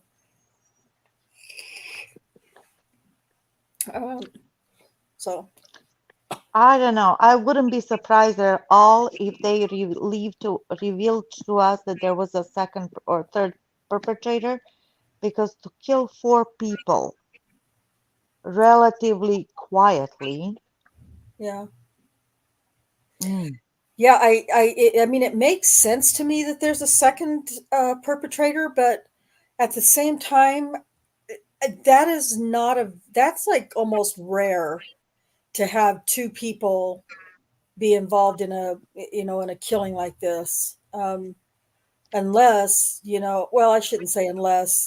With the cases that I have read about or heard about or know of, drugs, like hardcore drugs, are usually involved in that, or crime, crimes of robbery or something like that are involved.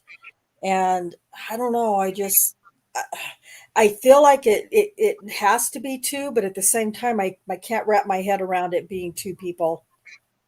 But that's just me, because I've never killed anybody before, so I don't know. Yeah, it was certainly a strange question to ask, and I believe you were referring to Bryan. He's the same one that was on the Gabby Petito case. Yes, Bryan. Bryan Eaton.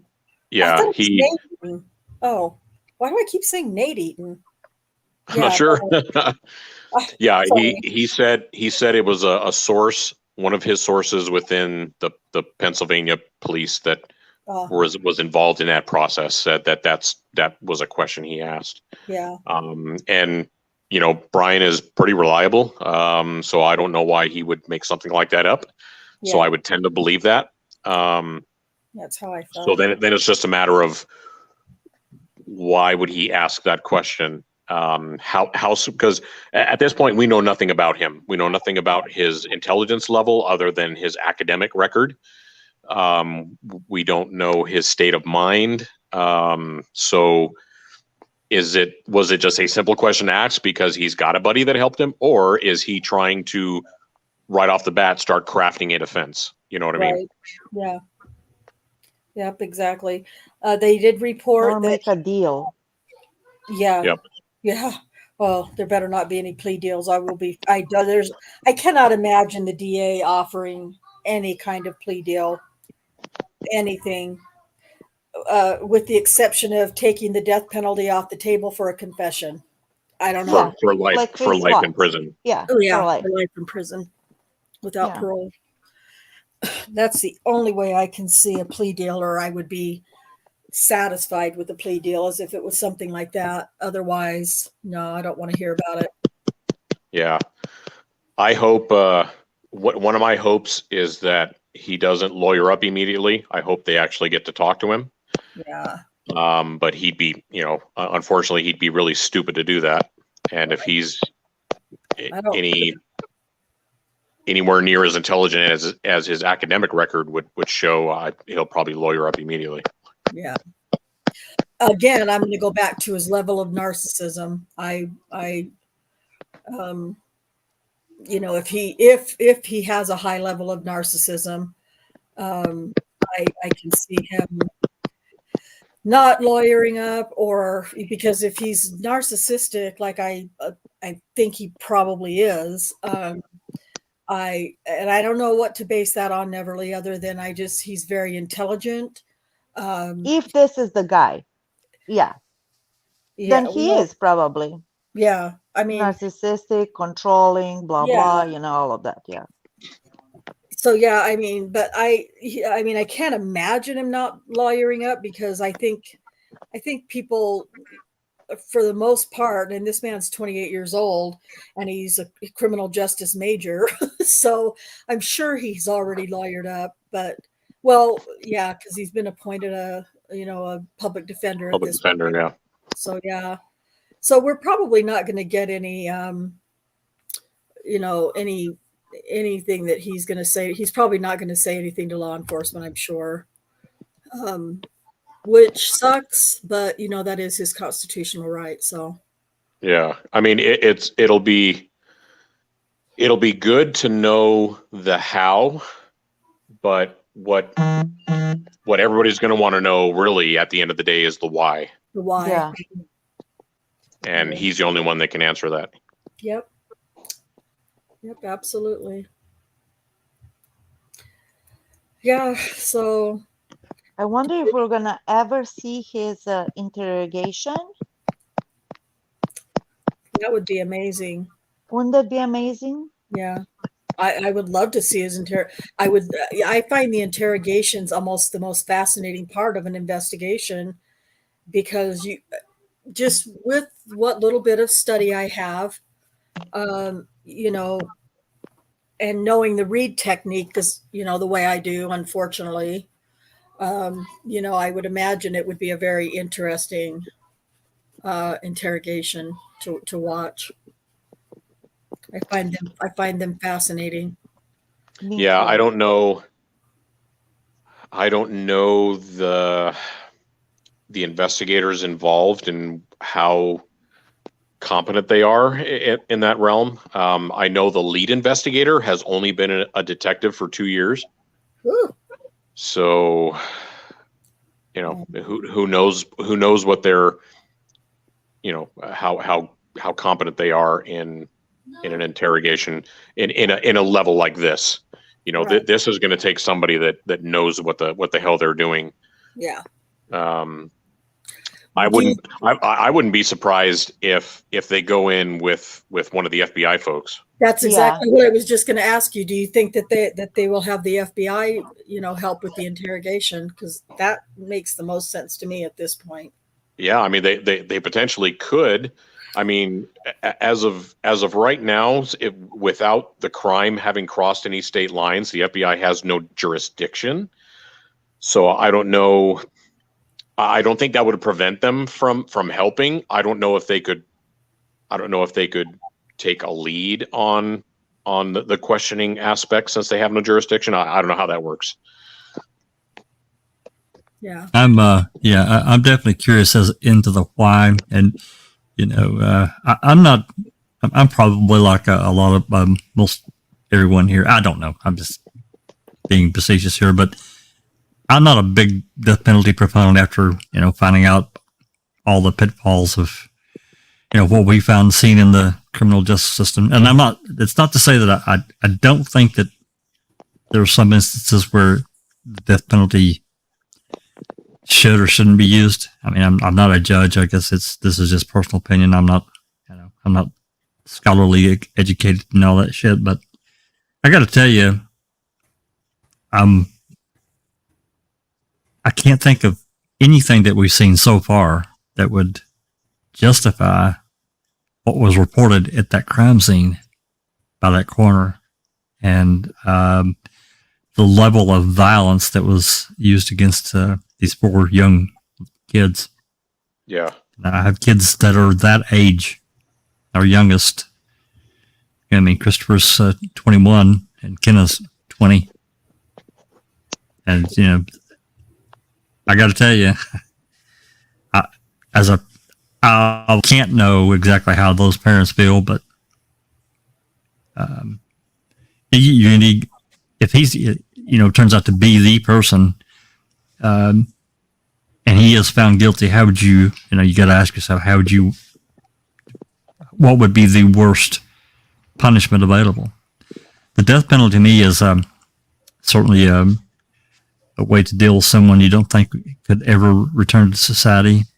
A life sentence, 4 life sentences for the death of these 4 kids, means he'll never get out. Right. Yeah. So I'm also, I'm not a big fan of the death penalty. I know that there's certain people, specifically those who would hurt a child, especially in a sexual way, that would richly deserve the death penalty. But on the other hand, they would also richly deserve to spend a lot of time with a group of folks who are going to let them pay for that every day that they continue to exist. Mm-hmm. So that's kind of where I land on this. If they are able to, and it wouldn't be possible because the crime was committed in Idaho, but if they were able to stick him somewhere like Pelican Bay, or somewhere in California, Sing Sing, someplace like that, I would be all for that. Yeah. Yeah, let's ship him up to Pelican Bay. That sounds like a really good idea. Yes, because he will. Give me a little education about Pelican Bay. What's going on with Pelican Bay? Well, Pelican Bay is one of the roughest prisons in California. That's where a lot of the hardest of the hardest are held. Housed. Yeah. Yep. So if you put somebody like him in a place like that, he's going to be hating the rest of his life. He'll suffer for sure. Because to put it bluntly, he's going to be somebody's bitch. Yeah. Yes. Or some Daily. or a group of people's bitch. Yeah. Yeah. Which when you think about it, what better punishment for somebody that has done something like that? Now, if I was a father of one of the victims, I want him dead, just flat out dead. Yeah. But all bets are off. Sure. Yeah. Yeah. That's what I'm saying. I mean, to me, it's I understand wanting to do that level of retaliation, but it shortens the amount of time this person suffers for what they did. Yep. To me, it does. Yeah. To me too. And let's not forget the death penalty. It costs more money to keep somebody on death row to the time they're executed than it does to just keep them in prison for life without parole. So. The death penalty housing is extremely expensive. Yep. And all the costs. So yeah, it's the cost of appeals and court and all that stuff is just much greater. So yeah, I think they. Well, I think they should just hand him over to the dads. Yeah, that will lower the cost right away. Somebody will spring for the cost of a rope or something. Yeah. When it comes to like somebody hurting a child, like Zapper says, I've always said I mean, I used to agree with the death penalty with people like that, but my opinion's changed on the death penalty big time, just because of the amount of innocent ones I've seen you killed. And I don't think any state has the right to murder somebody, because if that was any other Joe on the street, they would be put in jail for the rest of their life. You know what I mean? They shouldn't be judge, jury, and executioner. But I've always said somebody like that, and it is proven, put them in a women's prison and tell them what they've done, and I guarantee you he's coming out in a box. You know what I mean? And then that way there's no, well, it's at the hands of women, mothers. Like Sapper says, if he was the father of a victim, then he would want them dead. You know, any parent would be the same. So that's what I've always said, is put them in a women's prison, tell them what they've done, and I guarantee you they come out in a box. Well, and two, when you know, when you're in a prison with a bunch of men or women, I suppose, who are in prison for life, have nothing to lose already, they don't have, some of them don't have a problem killing a child molester, child baby killer, you know. So yeah, let the nature take care of it. Katnit has a really interesting, legitimate point. She said, with his background, how they question him would have to be taken into consideration. Yeah, of course. I mean, I know if I were ever to be interrogated, I know what kind of, well, first of all, I know that I would never allow myself to be interrogated or even questioned leisurely, casually by a cop without an attorney. But I would know, if for whatever strange reason I might find myself in that position, I know how they ask the questions, and I know how the investigation works. And, you know, so, and I don't even have as much education as this guy does. So yeah, absolutely. I would imagine that, you know, when they finally do get to question him, they're going to know how to go about it. So Susan, what do you mean? How about a knife? I forgot what we. I've been. Well, I'm not sure what she's referring. They don't have a murder weapon. Oh, right. Yeah. They didn't say anything about the murder weapon. Only the car. They don't have it. Yeah. Yeah. Which comes in the charging document. I'm going to say in a couple of weeks, hopefully. And that was something else they told us in the, Jack said rope. How about a knife? Jack said, get a rope, buy a rope. Yeah. How about a knife? Yeah. Well, if the DNA they have from him is tied to the victims, you won't need the murder weapon. Right. No. Yeah. You will not. No. No, they won't. They won't. But you know how juries are too. Oh yeah. But still, I'm just wondering how long the extradition process is going to take to get him from Pennsylvania, arrested, back to Idaho, through the system, before the court, preliminary or whatever. I was trying to Google that to see, because we know if he waives it, which is what happens most of the time. If he waives it, it'll be instantaneous. I mean, he'll within days they'll ship him over. If he fights it, that's where the question is I don't know what that process looks like if somebody fights extradition. Right. It's different when you're fighting extradition within the U.S. If you're fighting extradition from another country, that's a whole different story. But within the U.S., I always thought it was you're going to go. It's just a matter of checking some boxes, you know, and how long is it going to take to check those boxes to make sure before we send you. I think that's right pretty much for every state, Sapper. I think that's right. Well, when it comes to extraditing for another country, that's even harder. Yeah. Because the country the person's in who needs to be extradited have got to agree to the extradition. Yeah. because we had a case here of a woman running over a teenager. She was American, and she was over here with her husband, and she was driving off a base, and she was driving on the wrong side of the road, and she killed him. She smashed right into him and she killed him.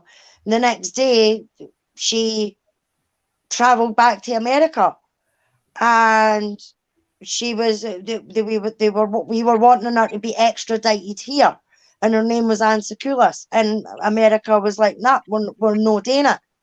So that family fought and fought and fought to get her at least charged for killing the young boy. So it is hard even for two countries to negotiate an extradition. You know what I mean? Especially when it comes to prisoner extraditions, because they were wanting her extradited here to stand trial in our courts because she killed him here, and America was having none of it. They were like, no, we're not extraditing her, and everything like that, and it ended up having to be done through video conference, which I thought was wrong. Well, there are also countries that do not have a deal with the United States. the other, Yeah, lots of them. not just the United States, but the other country, yeah. whatever it is. Yeah. Right. So so criminals often go there to a country where they cannot be extradited when they plan all of that. Right. So Yes, according to like- what I'm seeing here, there's really only 4 limited situations in which an extradition can be challenged. And that's if the documents are not in order, which would not be the case here because it allowed them to make an arrest. So the documents are in order. The person has not been charged with a crime. Well, he has been charged, just not formally because he's not here. The person is not the person named in the documents. Well, again, that's not the case because they did arrest him. So that's there. And the person is not a fugitive. Well, he is a fugitive because he ran from Idaho to Pennsylvania. So I don't think he has any grounds under which to fight the extradition. And even if he tried, I don't think it's going to work. Yeah, I don't think so either. I think he'll be back. I think he'll be back by the end of next week, beginning of the week after, maybe at the latest. Yeah, I would give it probably 2 weeks at the most. Yeah. Because he's going to, I don't know if you heard or read this part, Jack, but he has a hearing on Tuesday afternoon in Pennsylvania. So his extradition hearing. Right. And there we go.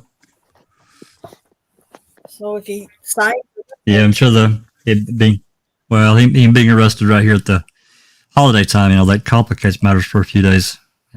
It is what it is. yeah, because they don't go back to court until courts aren't open till Tuesday. Tuesday, yeah. Yeah. So Yeah. But Well, yeah, at least so, go ahead. I was going to say, at least they've, been quietly working behind the scenes. They've kept a lid on it, and now they've made an arrest, and it sounds like they're confident in their process. So I guess it's a win. We'll see where it goes, but right now it's absolutely. a win. Yeah, that's how I feel. Yeah, because the growing sentiment in the local community has been that somebody screwed up or they dropped the ball, and that nothing was ever going to happen. So this is definitely a win. Yeah. Yeah. Yeah, I'm happy for them. I really am. Because I can't imagine I realize as far as law enforcement, the investigation, or rather the investigators, detectives, the work is just beginning, really. But now they know where they're going and what they're going to do. Yeah, now they can laser their focus. Yeah. Yeah, so that's got to be a huge relief for them. And they deserve that. So, alrighty. Nightmare. Yeah. In other words. Yeah. Yeah, for sure. Yeah. All right. Well, we had dropped off on viewers, and then when Jack came in, they kind of picked up a little bit. So, hey. Coincidence? I think not. Think not. Jack So- is Didn't do famous. it. I didn't. I swear I didn't do it. It wasn't me. Sure, it We think wasn't you did. me. T1's here not to, T1's not here to quote Shaggy this time. All right. Well, unless we have any other comments or questions, I mean, just before you came in, we were going to leave Jack, but we wanted to, it was nice to be able to, yes, Kat, so many lives lost and ruined. It touches so many more lives than just Thousands. Yeah. Thousands of people. Well, that's actually the other thing we haven't talked about, because up until this point, all the focus has been on the ex-boyfriends, has been on the bartender That professor? recently. That one professor. Yeah. Look at that poor lady. Yeah. So there's been lots of people that have been physically harassed online, whose names have been, tossed around religiously. And now lots of people are going to have to eat crow because, they've been hounding these people saying, oh, it's definitely the ex-boyfriend, which, I mean, it makes sense, but it should have been tendered a little bit. Yes. I know I've said it on lives several times that it's could be most likely somebody like an ex-boyfriend, but I've never gone to the extent that some of these people on Facebook have, and where they've gone to that person's Facebook and DM'd them saying you killed her and blah blah blah. It's like, Jesus Christ, haven't we learned anything? Remember that case of a hotel something in Los Angeles? Yeah. When they harassed that guy who killed himself at the end? Yeah. Come on. Yeah. We can't do that. Yeah, and Richard Jewell, what happened to him? Jewell, yeah. That was horrible. Who? Horrible Richard way that Jewell. guy was treated. The Atlantic He was City blamed for that. Yeah, the Olympics in Atlanta, the bombing. He got harassed and you haven't watched that documentary? No. Oh gosh, it's so hard. Oh, it's terrible. He was hounded, and his mom. He was hounded to the end of the world, and basically he was, and he had nothing to do with it. Nothing. Yeah. The only thing he had to do with it was to go and report that when somebody reported a backpack was to say to go get the backpack because he was afraid there could be a bomb in it. So that's the only thing he had to do with it. And right. That's they it. even use that against him as wanting to be a hero, and Catnip says a lot of people are either going to eat crow or possibly chew on some cell bars. Catnip, you're so funny. She cracks me up. I know, I love her sense of humor. Yeah, Cecil Hotel. Cecil Hotel, there you go. That was really rough. And yeah, Dark Side, it was really a sad, sad case. I still feel bad for him, even though he's been gone for I don't even know how many years at this point. But man, the FBI the FBI and that reporter, man, just ruined his life. Yep. And yeah, I don't know. So yeah, and we were talking about that before you came on, Jack, that nothing that we're saying, we don't state anything as fact. The only thing we can state as fact is what you see and hear in the press conference. That's fact because we saw it and we heard it. So that's fact. Yep. Anything else that we're saying is purely speculation 100%. And we're all just tossing out our different theories and ideas and, things that we're thinking of. But I would never, ever, never dream of calling somebody out and accusing them.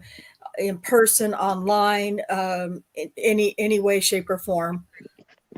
So No, I mean it's all, that's why, I'm looking at the process now, moving forward. What do they have? How did they make the connection? What physical forensic piece that drove them to go out to this guy? That interests me. And then of course, beginning into if he's going to make a statement, are they going to offer him, we won't kill you if you admit? I mean, what are they going to throw out at him? yeah. So we'll see. Yeah. And that's what I feel really confident and good now, and calmer now that we know all this stuff, and knowing that, and now we know what's coming in the next 2 or 3 weeks. We also know that we're going to get more. And so I can live with that because I know something. I have information now. So that makes me feel a lot better than what I felt like last night. So yeah, it's and that's all I wanted. I mean, I didn't expect them. I didn't need them to go out and make an arrest today. when I was so emphatically begging for more, but I'm glad they did. Yeah, I think that they felt under pressure to provide the public with some answers. So I think that they did the best that they could under the circumstances, because they didn't tell us much, did they? Yeah. And well, to me, it's like they had. I mean, to me, they were on this guy's trail, and something happened that triggered it. Says this is who we need to get, and today, and that happened obviously last night or late last night or sometime this morning, whatever, and they moved. Chief Fry kind of made it sound like they've known for a couple of days or a few days that they were going to arrest him, but they had to get all the P's and Q's. Ducks in a row. Yeah. Sure. The Pennsylvania field office had him under surveillance for 4 days, I think they said, before they moved on him. I did not hear that. Yeah. Where was I? Did they say why he was in Pennsylvania? Doesn't he live in Washington State? Well, so he's a grad student at Washington State, which is in Pullman. So he has an apartment in Pullman, but he's from Albrightsville, Pennsylvania. Oh, okay. I understand. I got you. Yeah, I think, like I said, I think it started with the car. Once they found the footage that had the car in it, and they started tracking down the car was probably one of the first things that led them his direction. And at some point during that process is when the forensics came back, and when the forensics included him as well, that was it. That's when they all focus went to him. Yeah, that's what it sounds like from what you guys told me. I'll try to go back later and watch I got to see the very beginning of that press conference, and then we started working on this other thing. So I'll try to go back and watch the entire thing. Yeah, they didn't say that in the press conference. Like I said, they didn't give hardly any information, but that report came out later from CNN that said that. Now, again, it's CNN, maybe I'll just so take it with a grain of salt. But yeah, maybe I'll just watch that and see what they say. Yeah. Yep. It was a really good press conference, Jack. I think you'll be impressed by it. They were very, very good. Yeah, I mean, what I saw, it started out, he was very professional, and sounded like he wanted to get as much information released as he could, and so yeah. Hang on a second. They don't want this one to slip away. No. On a technicality. No. So they were very, very, very cautious. Very careful. And I, you know what? That's great. I am really glad for that. I really am. Yeah, I respect that completely. And I was last night too. I felt the same way. I just needed a nugget. Susan keeps throwing out these one-liners that get me curious and keeping me going. She must be playing Andy B for us today. So she says that convenience store worker is a hero. What did I miss about a convenience store worker? So that's the I think that's the first I don't want to say the first tip they had on the car, but that particular gas station had footage of that white Elantra going down the road towards the highway. I remember that now.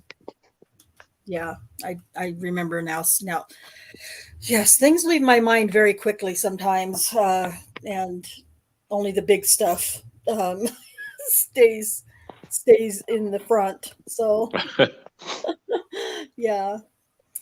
We were talking too. We were wondering because we figured they must have tracked him.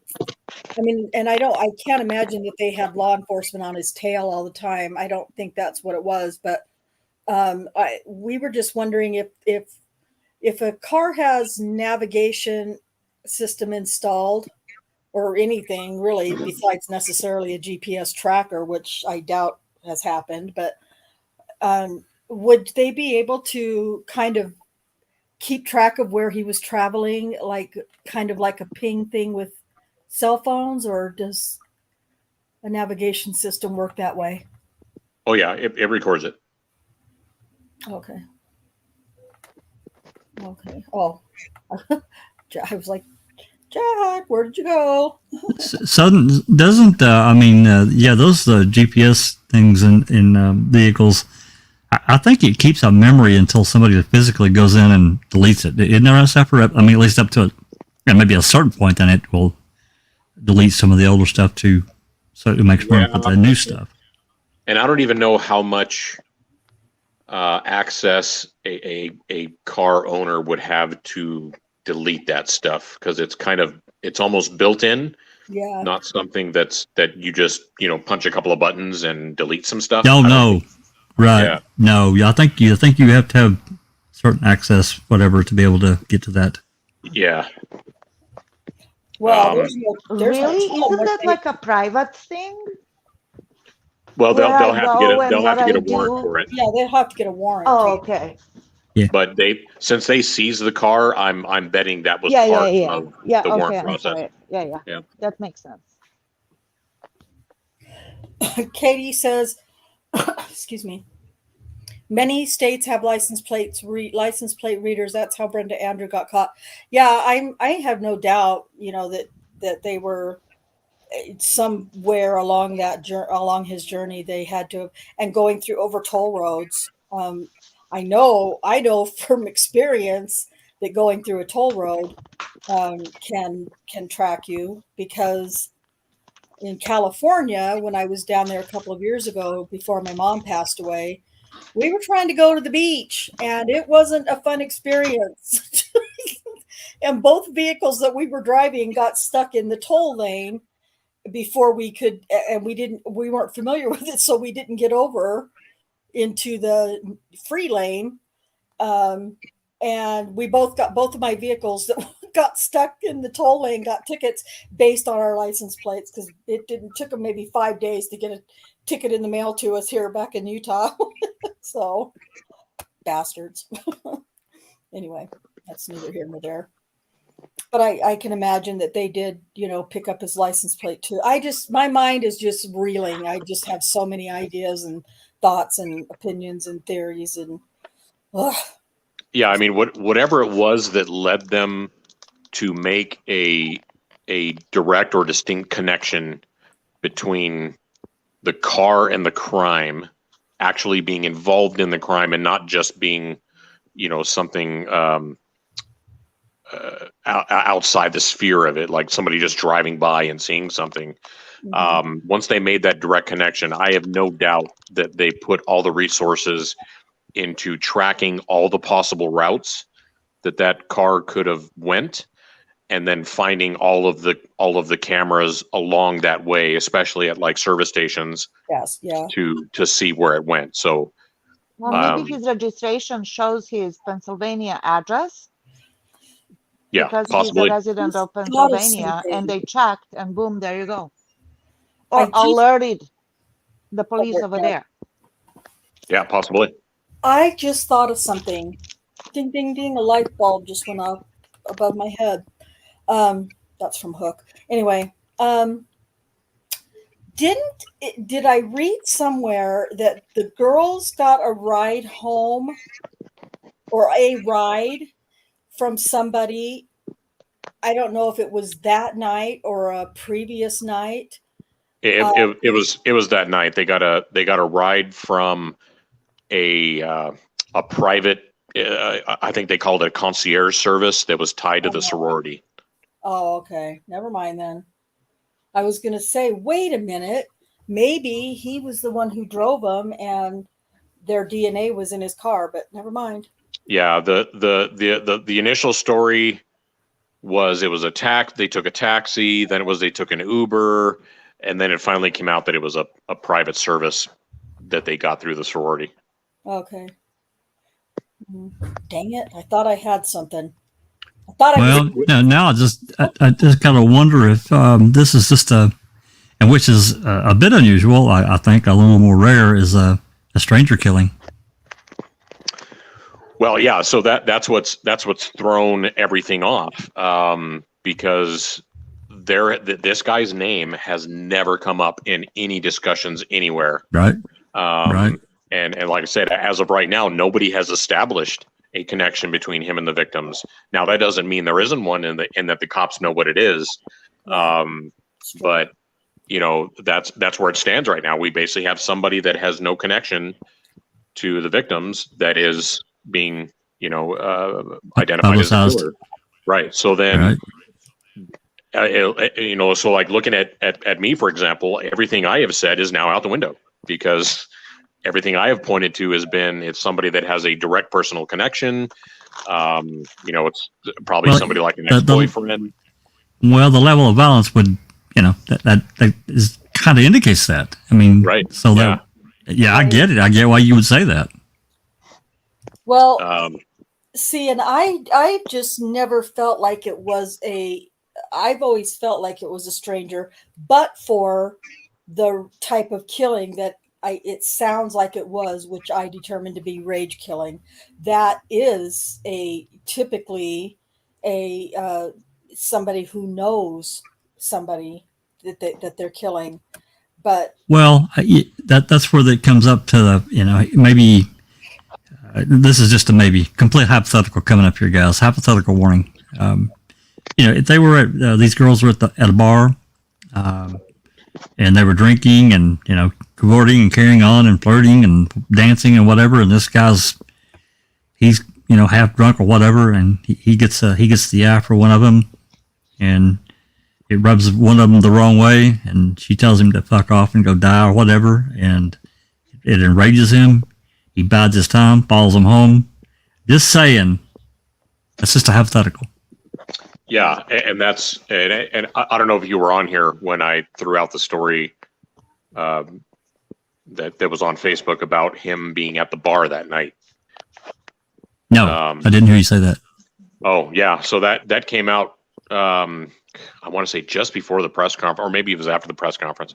On Facebook, there was a couple of different people commenting that he had been at the bar, had made either one or both of the girls uncomfortable. They spoke to Adam, and Adam threw him out.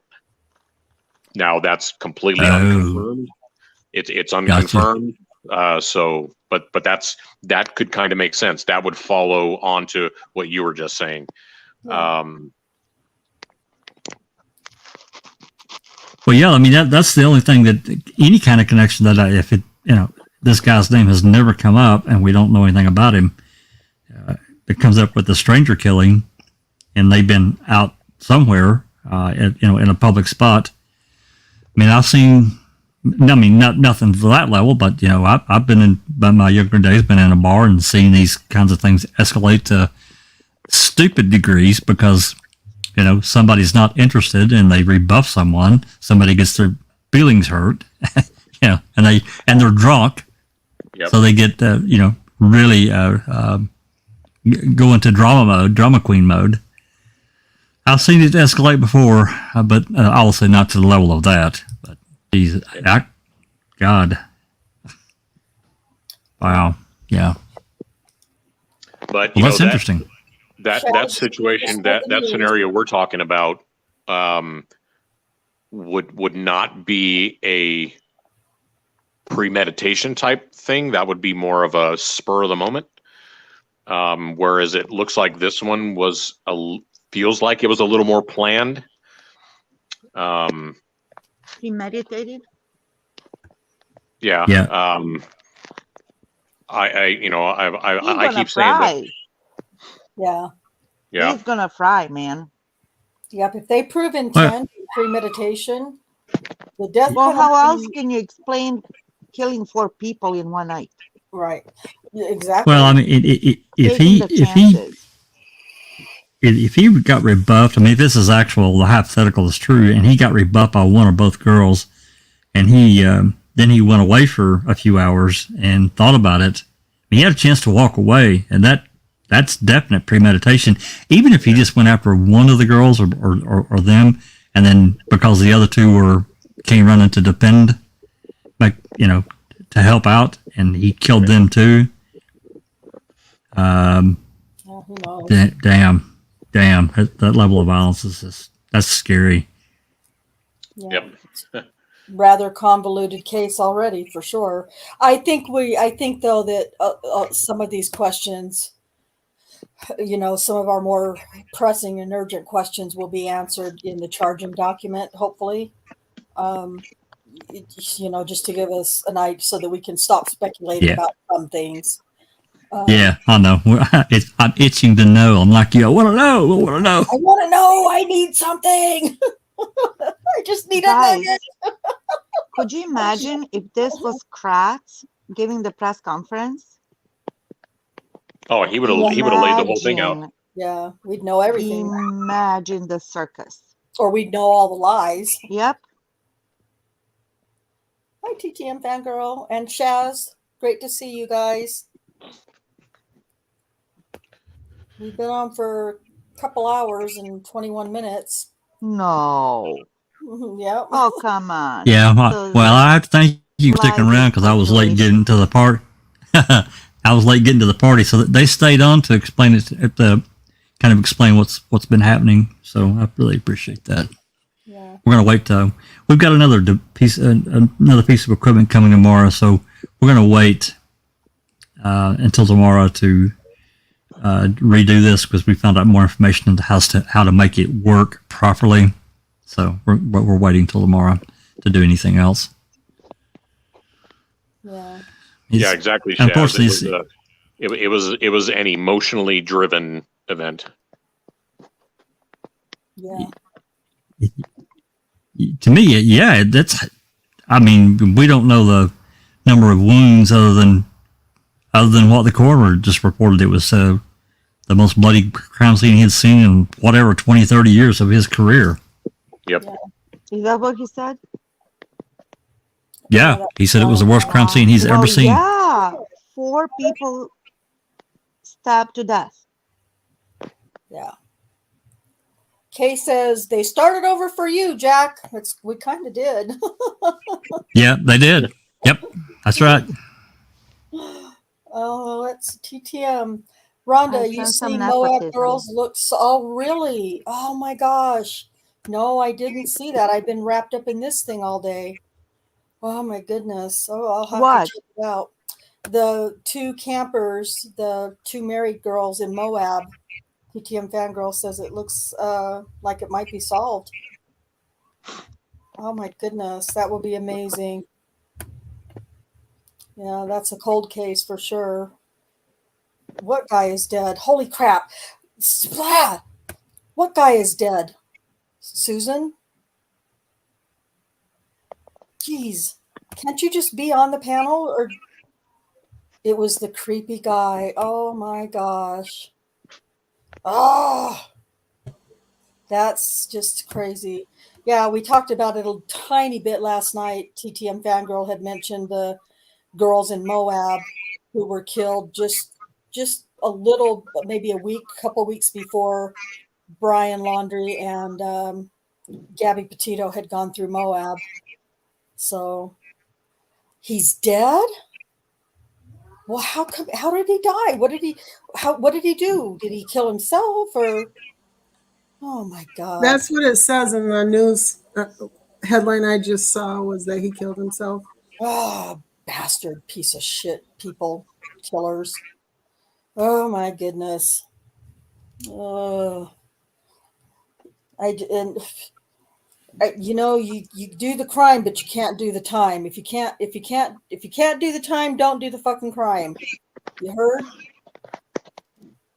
Jeez. Anyway, good Lord. Yeah, but you know, the bulk of this type of crime goes unsolved. I know. Well, it's been, oh gosh, a little over a year now, I think, since. Wasn't it right around the time of Gabby? Yeah, it was just they were killed just a week or two before. Gabby. Just before Gabby. Yeah, sorry, I was reading TTM's comment. They were killed just a couple of weeks, I think. My timeline is off, but just a couple of weeks, I believe, before Bryan and Gabby went through Moab. So, man is yes, he's in custody. Oh, yes, he's been arrested. Bryan, in Pennsylvania. Bryan Kohberger is his name. And yeah, I remember that, Shaz. It was controversial there for a while. So interestingly enough, if you look at the booking photo for Bryan Kohberger, and you'll notice what he's wearing. Yeah, I think I've showed that. Well, side by side. I didn't notice it. He's wearing a turtle suit, so he's under suicide watch. Ooh. Aren't they all under suicide watch? Isn't that like mandatory? No. Nope. Yeah, that's a suicide clothes. Yeah, it's called a turtle suit. It's basically just like a blanket with some Velcro. Yeah. So there's no way you can use it to harm yourself. They what's his name? Daryl Brooks was wearing one in his first court appearance. A lot. There were many times when I was working at the hospital and I worked on the forensics unit. There were several times that we would have suicide, people attempting suicide or threatening suicide or whatever, and they would get put in something like this, but it was thinner and it was more like paper. Yeah. My guess is, Fangirl, that this is to prevent him from trying to take the easy way out. Yeah. Mm-hmm. Oh, yeah. Yeah. And I believe, if I'm not mistaken, that that pervert in Florida, why is his name leaving my mind? Epstein, I believe he was wearing one of those. Initially, yeah. But then by the time he died by suicide, depending on what you do. Right. Good one. Depending on You what did suicide. You did suicide in air quotes, didn't you? I don't know if I did or not. I might have. I wonder if somebody out there has got, because clearly the footage from that bar has been, people have it. I wonder if there's footage showing any interaction between the girls and this dude, this Bryan guy. Curious about that. It's possible. I mean, just recently, within the last 5 days, something like that, there was a leak of a photo from inside the bar, but it was the two girls with somebody who looked a lot like one of the ex-boyfriends. I think I saw that photo. Yeah, and it wasn't clear why that photo was leaked or who leaked it. But that's kind of one of the questions I thought too in trying to think of a connection with this guy is if he was in the bar, there should be some kind of video or picture of him. Because they've got video of Maddie and Kaylee from the time they left the bar all the way through to the food truck and then all the way to just about where they caught their ride. So if this guy was there, he should be somewhere in that video. Because if he was going to follow them, he should be in that video. Yeah, and I saw a video yesterday, and I can't re-find it, but it showed the girls walking, and one of them said to the other, and this was from a security camera that apparently records as well. One of them said to the other, "I told Adam everything," and Adam being the bartender. Right. Have you seen that one? Yep. Okay. All right. I was wondering to make sure that because people ask me. Jack shared it last night. Yeah, we shared that. Sorry, go ahead. Well, no, I didn't have that video. Did I? I didn't show that video. I showed the other one. No, I couldn't find them. Oh, gotcha. Wait, gotcha. Thank you. I didn't show it. Oh, who showed it then? No, I saw it before we went live yesterday. I couldn't re-find it to show it again. Oh, gotcha. Okay. Shaz, I don't know what the hell you're talking about. Nobody showed that video yesterday. No, I talked about it, but I couldn't find it again. And I even went to my history, and it didn't show up in my history. I'm like, what the hell am I? You were referring brain dead as Alex, and I said, "Oh, I thought his name wasn't there somebody named Adam?" And so we did talk Adam, about the bar. Yeah, it was Adam, the bartender. Yeah, that's right. I call him Alex, but it's Adam. Yeah, and a lot of people were using that as additional supporting, information against the ex-boyfriend Jack, saying that because Kaylee was dumping him, taking the dog, and possibly having something with Adam, that was more reason, more motive information for Jack to have done the murders, which clearly that was not the case. Right. The photo inside the bar, we show that yesterday or today? I don't recall showing a photo from the bar.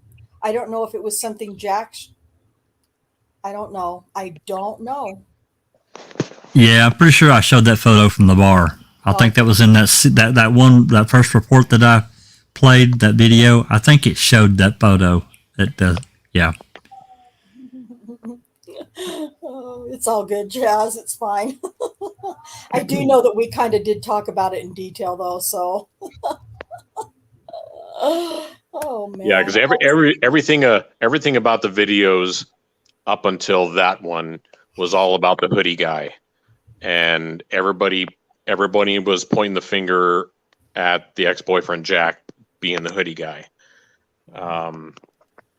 So then when that one came out, they were still trying to make the same connection that, she was messing around, or, the fact that she was leaving and going to Texas and leaving him behind, and the fact that she wanted nothing to do with him anymore. All of that was Roberta Laundrie offered. Oh, yeah, I saw that story too. I did not see that. Oh my God, that's insane.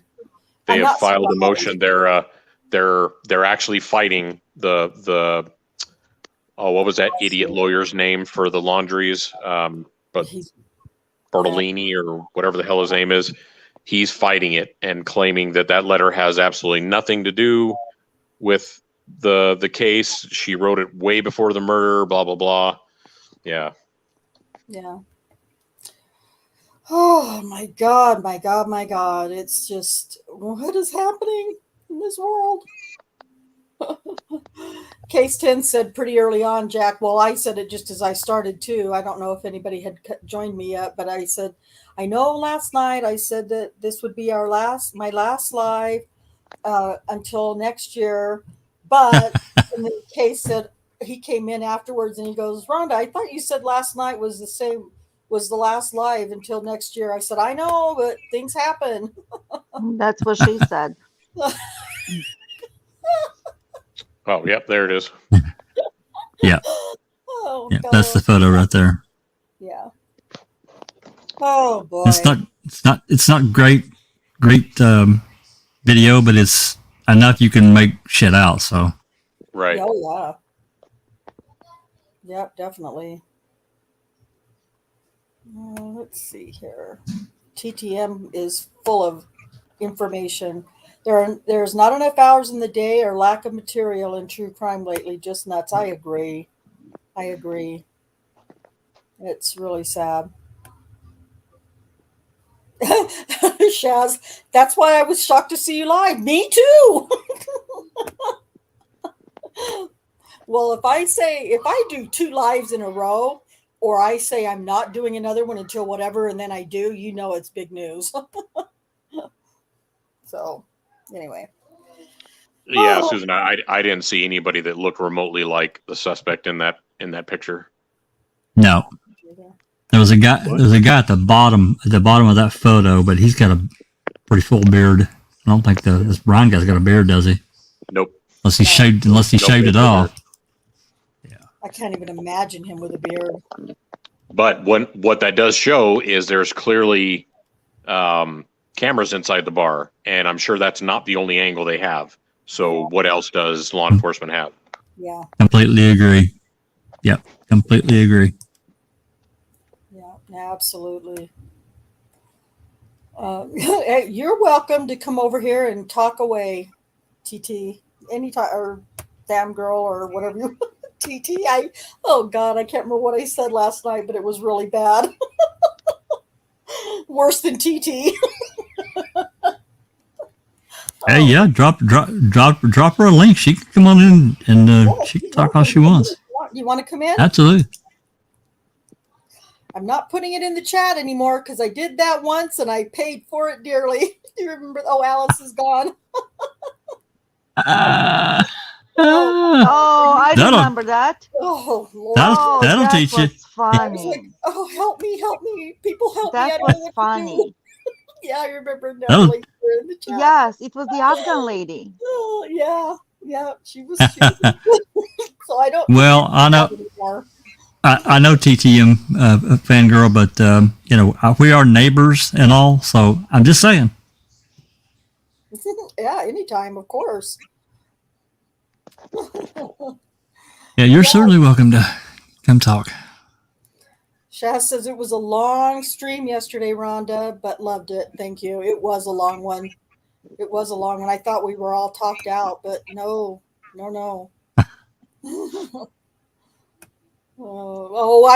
you remember Susan. Susan never forgets the shit I do and say. Never. I mean, this is a relief for the community. I'm sure it's at least some relief for the parents and the friends of and family of these kids. You never get closure. That's the spec word in this kind of situation. It's not like it's not a real word, and it should never be used in this connotation. I mean, you might close the book on the criminal process, but as far as closure for these people, never going to happen. Never. No. I don't think there's such thing. No, there's no such thing. Good night, Kate. No. Thanks for sticking around. Thanks for being here. And thanks for listening. I know how much you love these 2-hour-long lives. Thanks for sticking around so long. Yeah, I think one of the local stations has already talked to I think the Consalves, and they stated they're very relieved, and I think that's where they left it. Yeah. Oh, thank you, TTM. That's really nice. I appreciate that very much. I appreciate you. I love to share. Oh, I guess I'm just chopped liver then.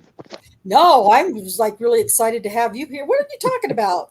I'm Absolutely here to be some law enforcement backup and opinions and ideas, and heck no. There was actually something I was going to ask you. I'll think of it later. I probably got it in a note somewhere. It was law enforcement related. I'll think of it and get back to you. Yeah, now I'm pissed because I'm leaving for frickin' Cancun in like 3 days. Oh, God, really? For you. Well, good for you. Yeah. Did you want sympathy cards from us or something? I don't know what you're Yeah. I mean, if you want to stay home and send me the tickets, I'm just saying, I'm throwing it out, buddy. I'm throwing it out there. I'll help you out. My daughter would kick my ass. Well, you're bigger It's than not- she is. Yeah, she's a kid though, and you know they just won't give up. They got energy to just keep getting back up. And Yeah. us old people, you know, we finally eventually wear down. Yep. Well, great, man. How long are you staying? 7 days. Hell yeah, good for you. So I was Hopefully only it'll be saying a that. better experience. Go ahead. Yeah. I was saying I'm only saying that because I'll probably be there when they release the damn charging documents. You know, there's internet there. Yeah, they have internet in Cabo, or I mean Cancun. I went to Cabo. No, there's a strict no electronics rule when you're on vacation. Yeah, for sure, especially someplace like Cancun. You got to disconnect. Yep. Thank you, Chef. Well, That's you know, really nice. Yeah, you'll be going to Good the for you. bathroom really often. good for you, Sapper. Enjoy it, man. Yeah. It kind of fell into our lap, and my daughter was pretty upset the last time when we went and didn't take her. So Well, and you know, the Disney trip was, you know, you had pretty rough. Let's just be fair. It's pretty rough. Yeah. Yeah. So Yeah. just hopefully this will make up for it. Get things back on track and Well, make some I'm great sure memories. that once, if it happens while you're away, I'm sure that one of us, either Jack or I, will do a live stream, and you'll be able to catch the replay. We'll get as much information in, you know, all of the internet forever, for you to catch up. yeah, that's true. But I know it sucks not being like right there when it happens. What? Let's see. Alice says my internet Wi-Fi has went down. We have bad winds here at the moment. I'm using phone data. Just know I will keep trying to come back on. If not, have a great Hogmanay. What is a Hogmanay? Alice, what is a Hogmanay? Is that a Scottish thing, or is that? What's that in English? It is the Scottish New Year, but I don't know why it's called that, but that's what it is. Okay, all right. Hogmanay? It's called Hogmanay? Yep. Oh, okay. Wow, I'm so that's- sorry. I didn't know. Learn something else again on this live. Interesting. You It's like a one-stop shop. one Hogmanay. Have a great Hogmanay as well, Alice. If you get to come back, well, I don't know. We might wrap this up pretty soon. But When you're out in a boot, have a good Hogmanay. Hogmanay.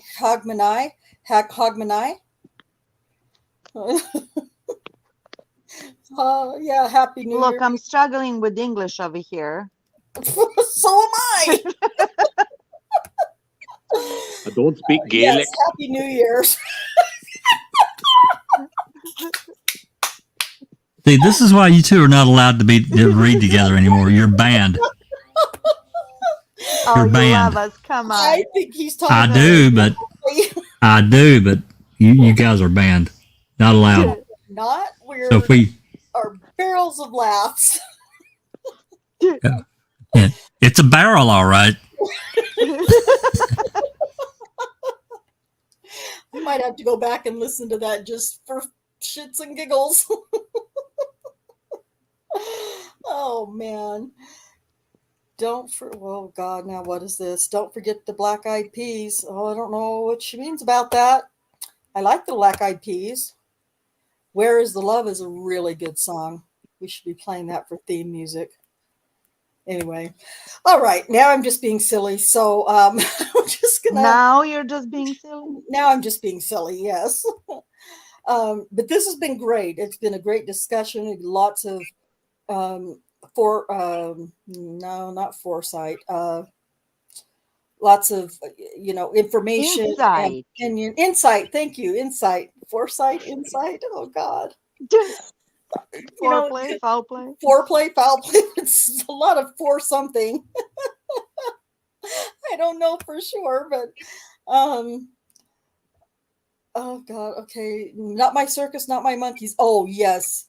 We are your monkeys, TTM. And don't you forget it, and you love us. Susan says in Mexico they eat grapes on New Year's for luck. So, Sapper, you should be eating some grapes then next week. So Apparently. for extra good luck. I think he's going to be eating tacos personally, but it's just it's an idea. Fuck the grapes. Yeah. God. Maybe some guacamole and some chips. Worms too. Yeah, there you go. Worms. Oh yeah. Now you're talking. Boy, this conversation went south real fast. It made certainly a left turn to Albuquerque. I know that. Oh God. Okay. Well, that black eyed peas. Oh, you eat black eyed peas in Missouri on New Year's. Listen. Absolutely. That's here. That's here too. I just eat whatever I can get my hands on New Year's here. You gotta have your black eyed peas on New Year's. That's a given. Peas, honestly, I'm pretty much. If they're made right, if you smother them with butter and salt, yeah, they're great. Yeah, well, I don't even have to do that with them. I do. Yeah, it needs butter. It needs butter and salt and pepper for sure. Ay. Okay, well, normally I'm not quite this out of control. What? I think it's possible I might be hungry. I haven't really. I definitely am. I know you are, because we're always never eat before we take a live. No, I was actually I've got some leftover pizza from last night. I'm actually going to have for dinner tonight again. So, So Alice says Hogmanay is the Scottish word for the last day of the New Year Eve. So it is the right word. It just means that Happy New Year to us.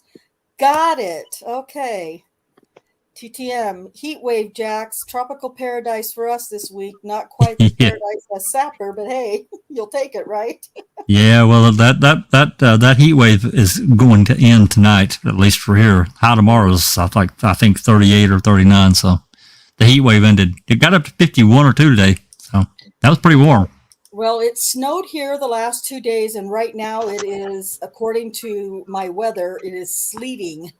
Not snowing or raining, but sleeting. Sure. As long as it's not slithering, you're fine. No, well, Yeah, we had. I looked at my weather app the other day. I think we were actually live. It said it was 16 degrees, but it said it was drizzling. Okay, wow. I don't. Yeah, it was drizzling. It was drizzling snow. Do you mean for me or for Jack? TTM, because we get lake effect snow here too, but this isn't lake effect. This is just weather effect. Yeah, I mean we do get it, but not. I mean we're like we're like 50 minutes from the lake, so it's not quite as bad here as it is in Kalamazoo. Western Kalamazoo can just get hammered, just hammered. They might get. Sometimes they get 2 or 3 feet right there at near the lake, but as you come east, it drops off. But sometimes, yeah, we've gotten some of it. Not like Cherie. Oh my God! Oh God! They're building tunnels. They're building tunnels in a part of that part of New York. Buffalo got just creamed. Yeah. Poor Buffalo. Ugh.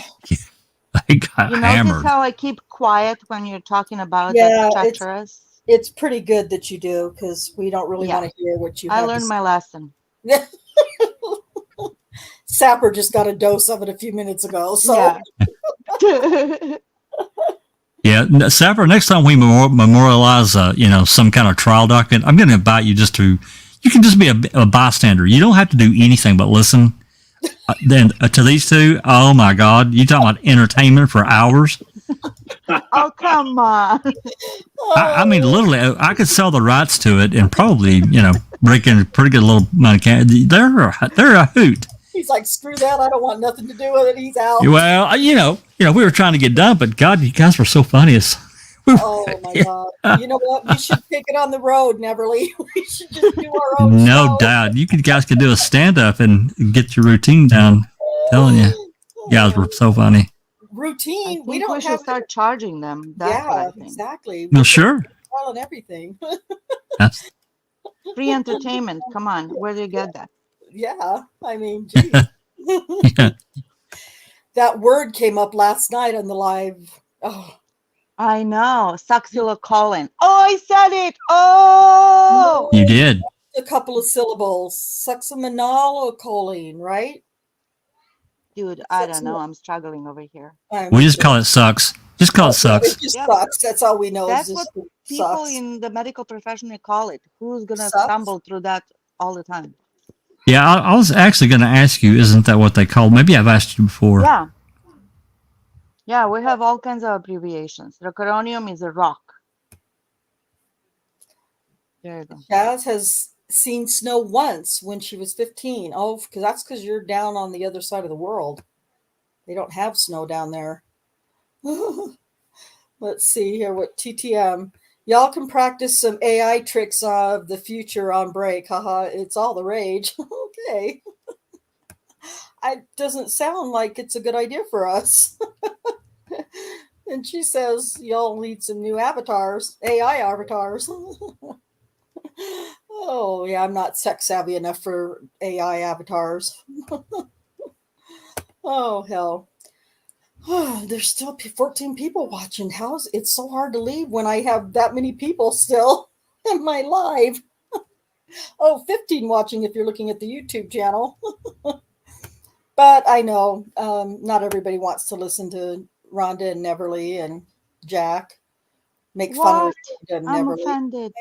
I know. It's yeah, we did have a good time reading though. The problem is that we started too late and we both just got tired and silly. And it was just, oh my gosh. Succinylocolin. Nope, can't do it. Still can't do it. I can't even say the C word, so. I can. I just want you to be banned or something. Oh, not that C word. I'm staying far away from that. I'm staying so far away from that. This is what happens with me and Neverly get together. I drove to Zoe's house to stay away from that. I'm so far away. I'm really not that big of a fan of that word. However, during the Deb and what's her name's trial, Cowherd. Yeah, I became very proficient. You did. You got really good at it during that trial. I can say that word. I just don't say that word. I just don't. But yeah, that wasn't necessarily the C word I was talking about. Well, speaking of C words that you probably weren't talking about, has there been any more movement with Amber? Oh, wait. Did I say that? We're still live. Never mind. Yeah, you said the My A bad. word. Yeah. Hey, you guys, have you been following that case of Lori Petito? Not to be confused with Gabby. I have not. No. Tell us about it. What are you talking about? No. She is 30, like young 30, married mother of 2 from Northern California. No relation at all. No. Okay, go ahead. None whatsoever. And she went for a jog. I think that she's like a stay-home mom, 2 kids in daycare.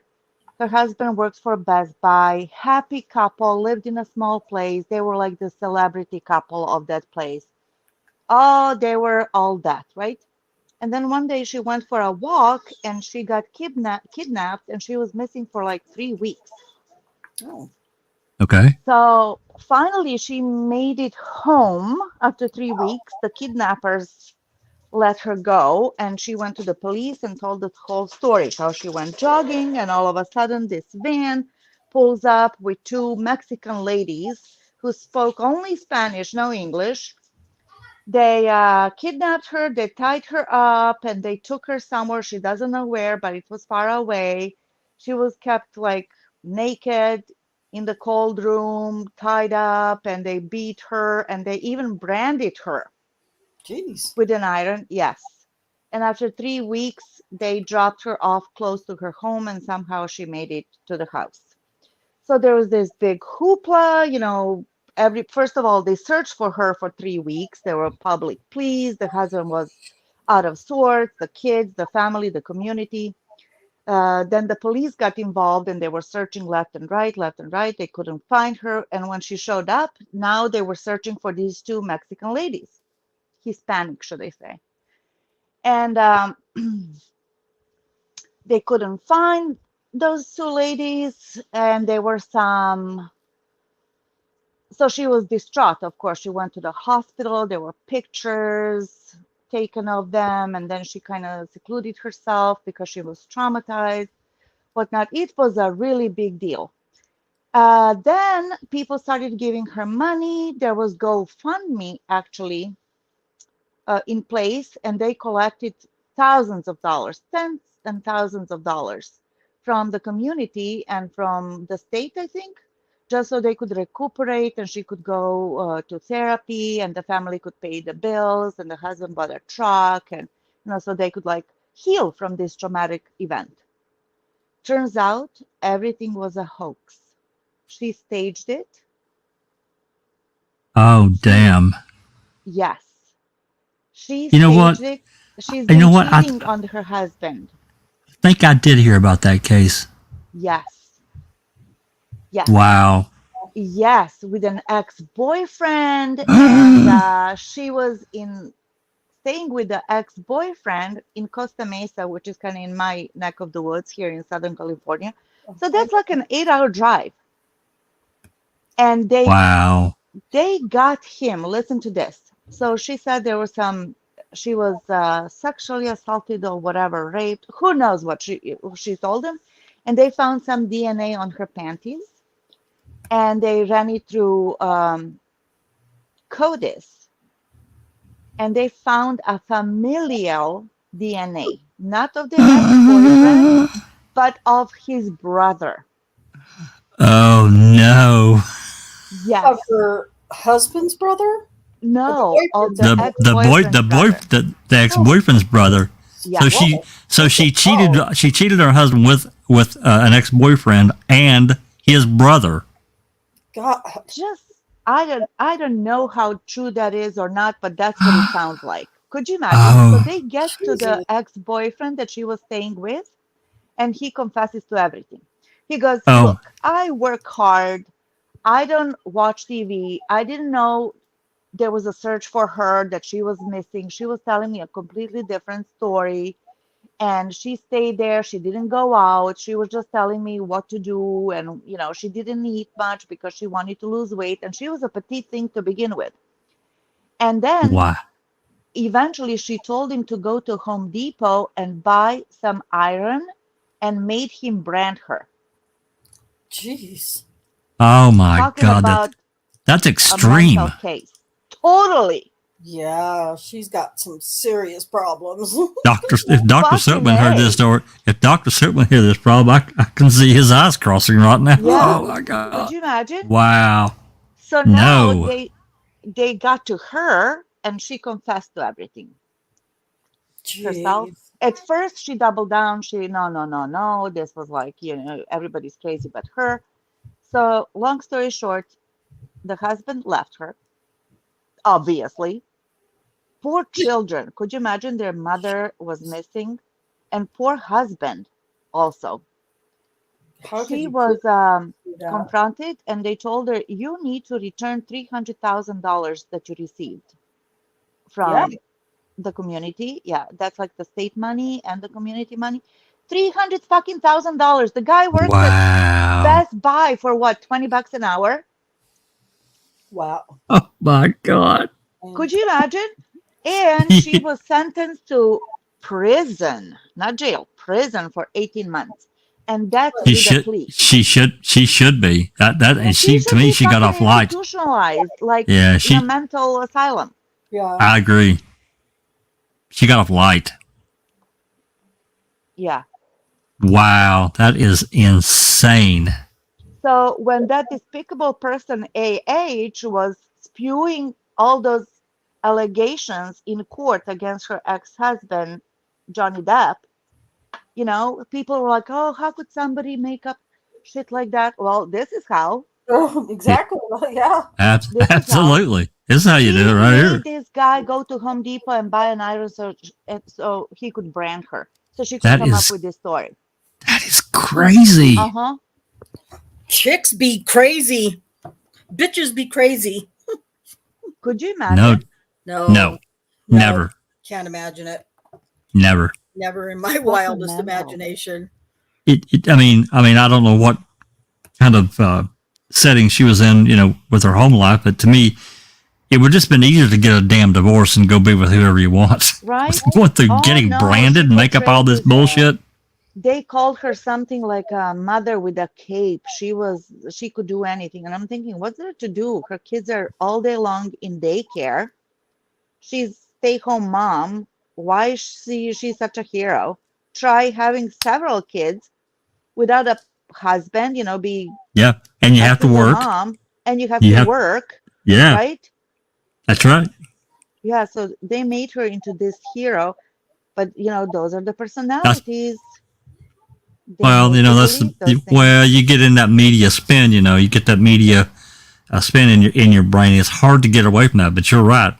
She loved millions attention. Millions of women are single.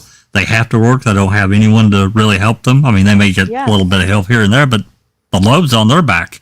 Yeah, but she was this blonde, blue, doe-eyed, My God. long eyelashes, perfect teeth, blah blah. And it turns out that she was a problem child. The parents confessed as well that she would run away from home when she was a teenager, that she did all kinds of hokey stuff. And that this is not the first time that she ran away from home. Wow. How horrible. Yeah, How could crazy. you do that to your kids, man? How could you do that to your freaking kids? Yeah, that's just insanity. That is some serious So yeah, look it up. personality disorders. Lori Petito. Sherry Papini. Papini. Did you say Lori Pepito? Oh my God. Not even close. Yeah, that's Sherry. the one. Sherry Papini. Sherry Papini. Yeah. Wow. That's Nightmare. crazy. Mm-hmm. Jeez. Well, Alice says, my dad used to say all women are fickle bitches. Yeah, I agree. Well, not all of us, but, other ones, not me. Nowadays, you can get arrested for that, at least sued for saying something like that. Yeah, for Telling real. the truth. Yeah. Yeah, for being And honest. I'm a woman. Yeah. Yep. Oh my goodness gracious, man. Oh, well, look, kids. I need to go grab some food, and I think I might be streaming a documentary or a YouTube something or other that somebody did about Daniel. I told Kay when I said, well, yeah, I'm going to go live for an hour and a half, and then I'll be able to do it. You're funny. You are hilarious. It's like me coming on up and saying, guys, we're going to be done here in about 20 minutes. I'd get horse laughed off. I'd get horse laughed off of YouTube. You're so funny. Oh God! Well, I really thought that. Shaz says, Rhonda, I watched The Sins of My Mother last night. Oh yeah, good for you. Yeah. What did you think? What is Sins of My Mother? Sins of the Mother. That's the Lori Vallow. Oh, is that a documentary? Yeah. Is it? I mean, is it like really factual? Is it good? Is it something I can watch and? No. Yeah. Jack, now I know for a fact that you don't listen to me when I speak. You just proved it. No, I do. It's just I don't know why that case doesn't stick in my brain. I do listen. I promise. No, we talked about this one last night. It's on Netflix. It's Sins of the Mother. This one will give you facts of the case, and it gives you an excellent timeline. Gotcha. Excellent timeline. Okay. That will explain the case to you better than we were able to, because it's just really hard to. It is without visual aids, because well, it's like you said, it's really complicated. Yeah. So, okay. Yeah, you'll have to check it out. I'll find a link to it and give it to you in Discord. Okay. because it's really good. Well, you said it's on Netflix. I've got that, and so yeah. Yep. Shaz says watch it, and Alice says, "Yeah, Jack Emma. She's on episode 2." And then Shaz says, "I couldn't get a handle of that case at the start. It's so confusing and complex." Yeah, but then Katniss going, "Okay, you're done now."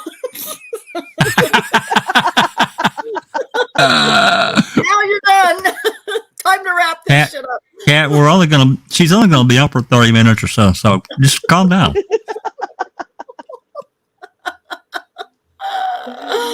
Maybe 45.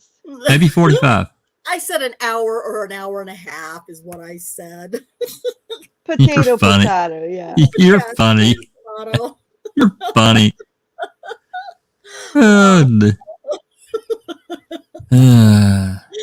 Okay. That will, it happens to once you kind of start getting old. Yeah. Tell me about it. I think Kat wants to talk about dinosaurs. Oh gosh, sorry, you weren't talking to me. Well, no, I love my dinosaurs. Kat hasn't said anything about her Christmas present. Yeah. Yeah. What Christmas present? Yeah. I'll tell you after we get off the live. I don't want to bring this on there.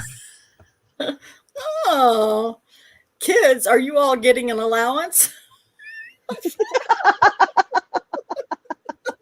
It's nothing bad. It's nothing bad. Not that we're addicted or Dinosaur. Oh my goodness. You guys are cracking me up. Oh geez. All right. This is it for real though. I still managed to maintain about 14 and that's amazing for me. So thank you all for being here. Sapper, I know he's dropped out or fell out. And everybody wonder why. I don't. Yeah. Hey, we got to send a message to Sapper. He's got to bring takeout from Cancun or wherever he's going. Yeah, real Mexican stuff. Yeah, big takeout bag, large. Yeah, suitcase full. At least. You're welcome, TTM. Thank you for being here and for sharing and making us laugh. Yeah, thanks, neighbor. Good information. You can come on next time and talk. I know you want to. So, wink, wink, nudge, nudge. Kidding. I'm kidding. Kidding. I know you want to. You can resist that voice. You know you want to. So sultry. Exactly.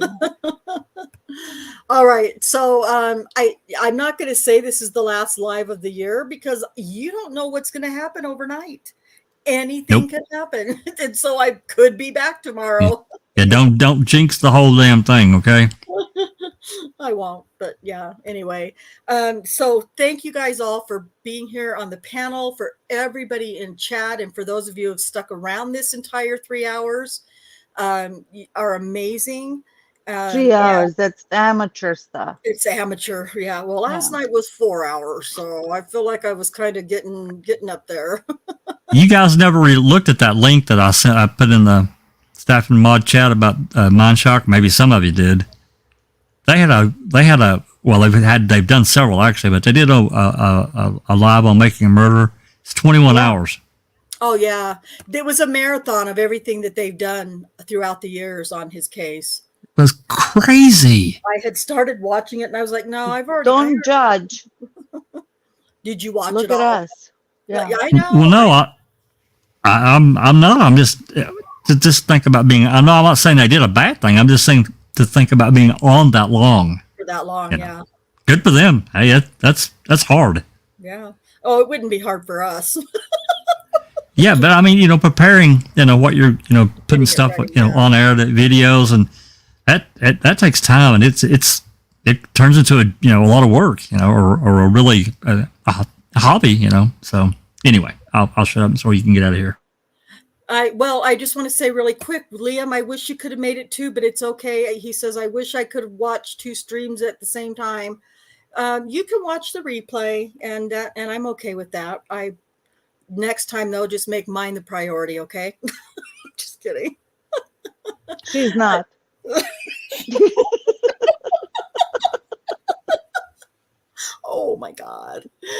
imagine us with a glass of wine, Beverly?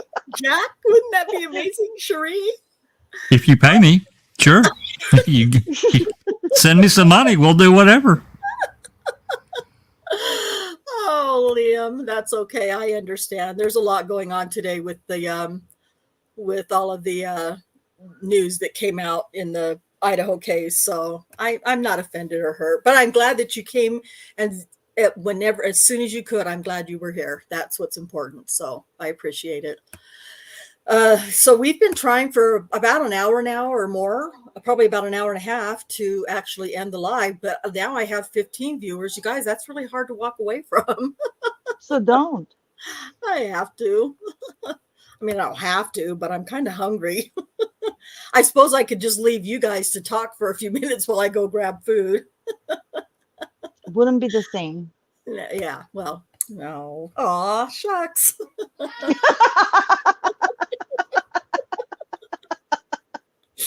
Oh my God. Oh, Lordy, Lordy, Lordy. It's funny. Good times, good times. Well, this is like a New Year's Eve party that we had in here at the end, so that's good. Imagine if we really drank. I would really drink. It's the problem.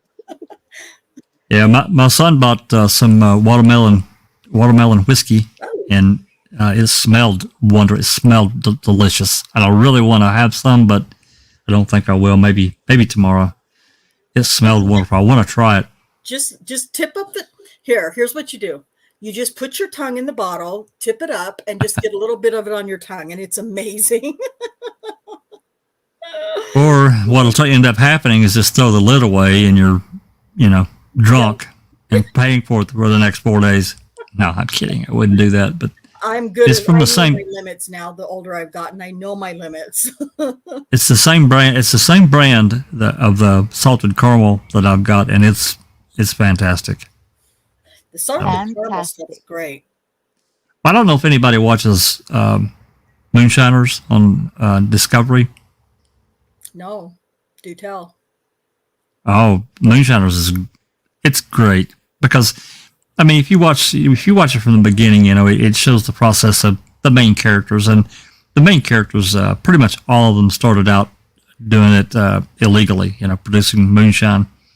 But several of them have turned legal and have their own distillery. They either went in with someone to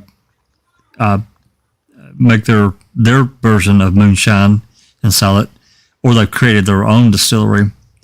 And these two guys are from East Tennessee. They're not too far from where I grew up, but they are really good. They're master distillers. There's no doubt. They're fantastic. Anyway, they started their own. And it's located in Gatlinburg, and that's the brand of the salted caramel and this watermelon.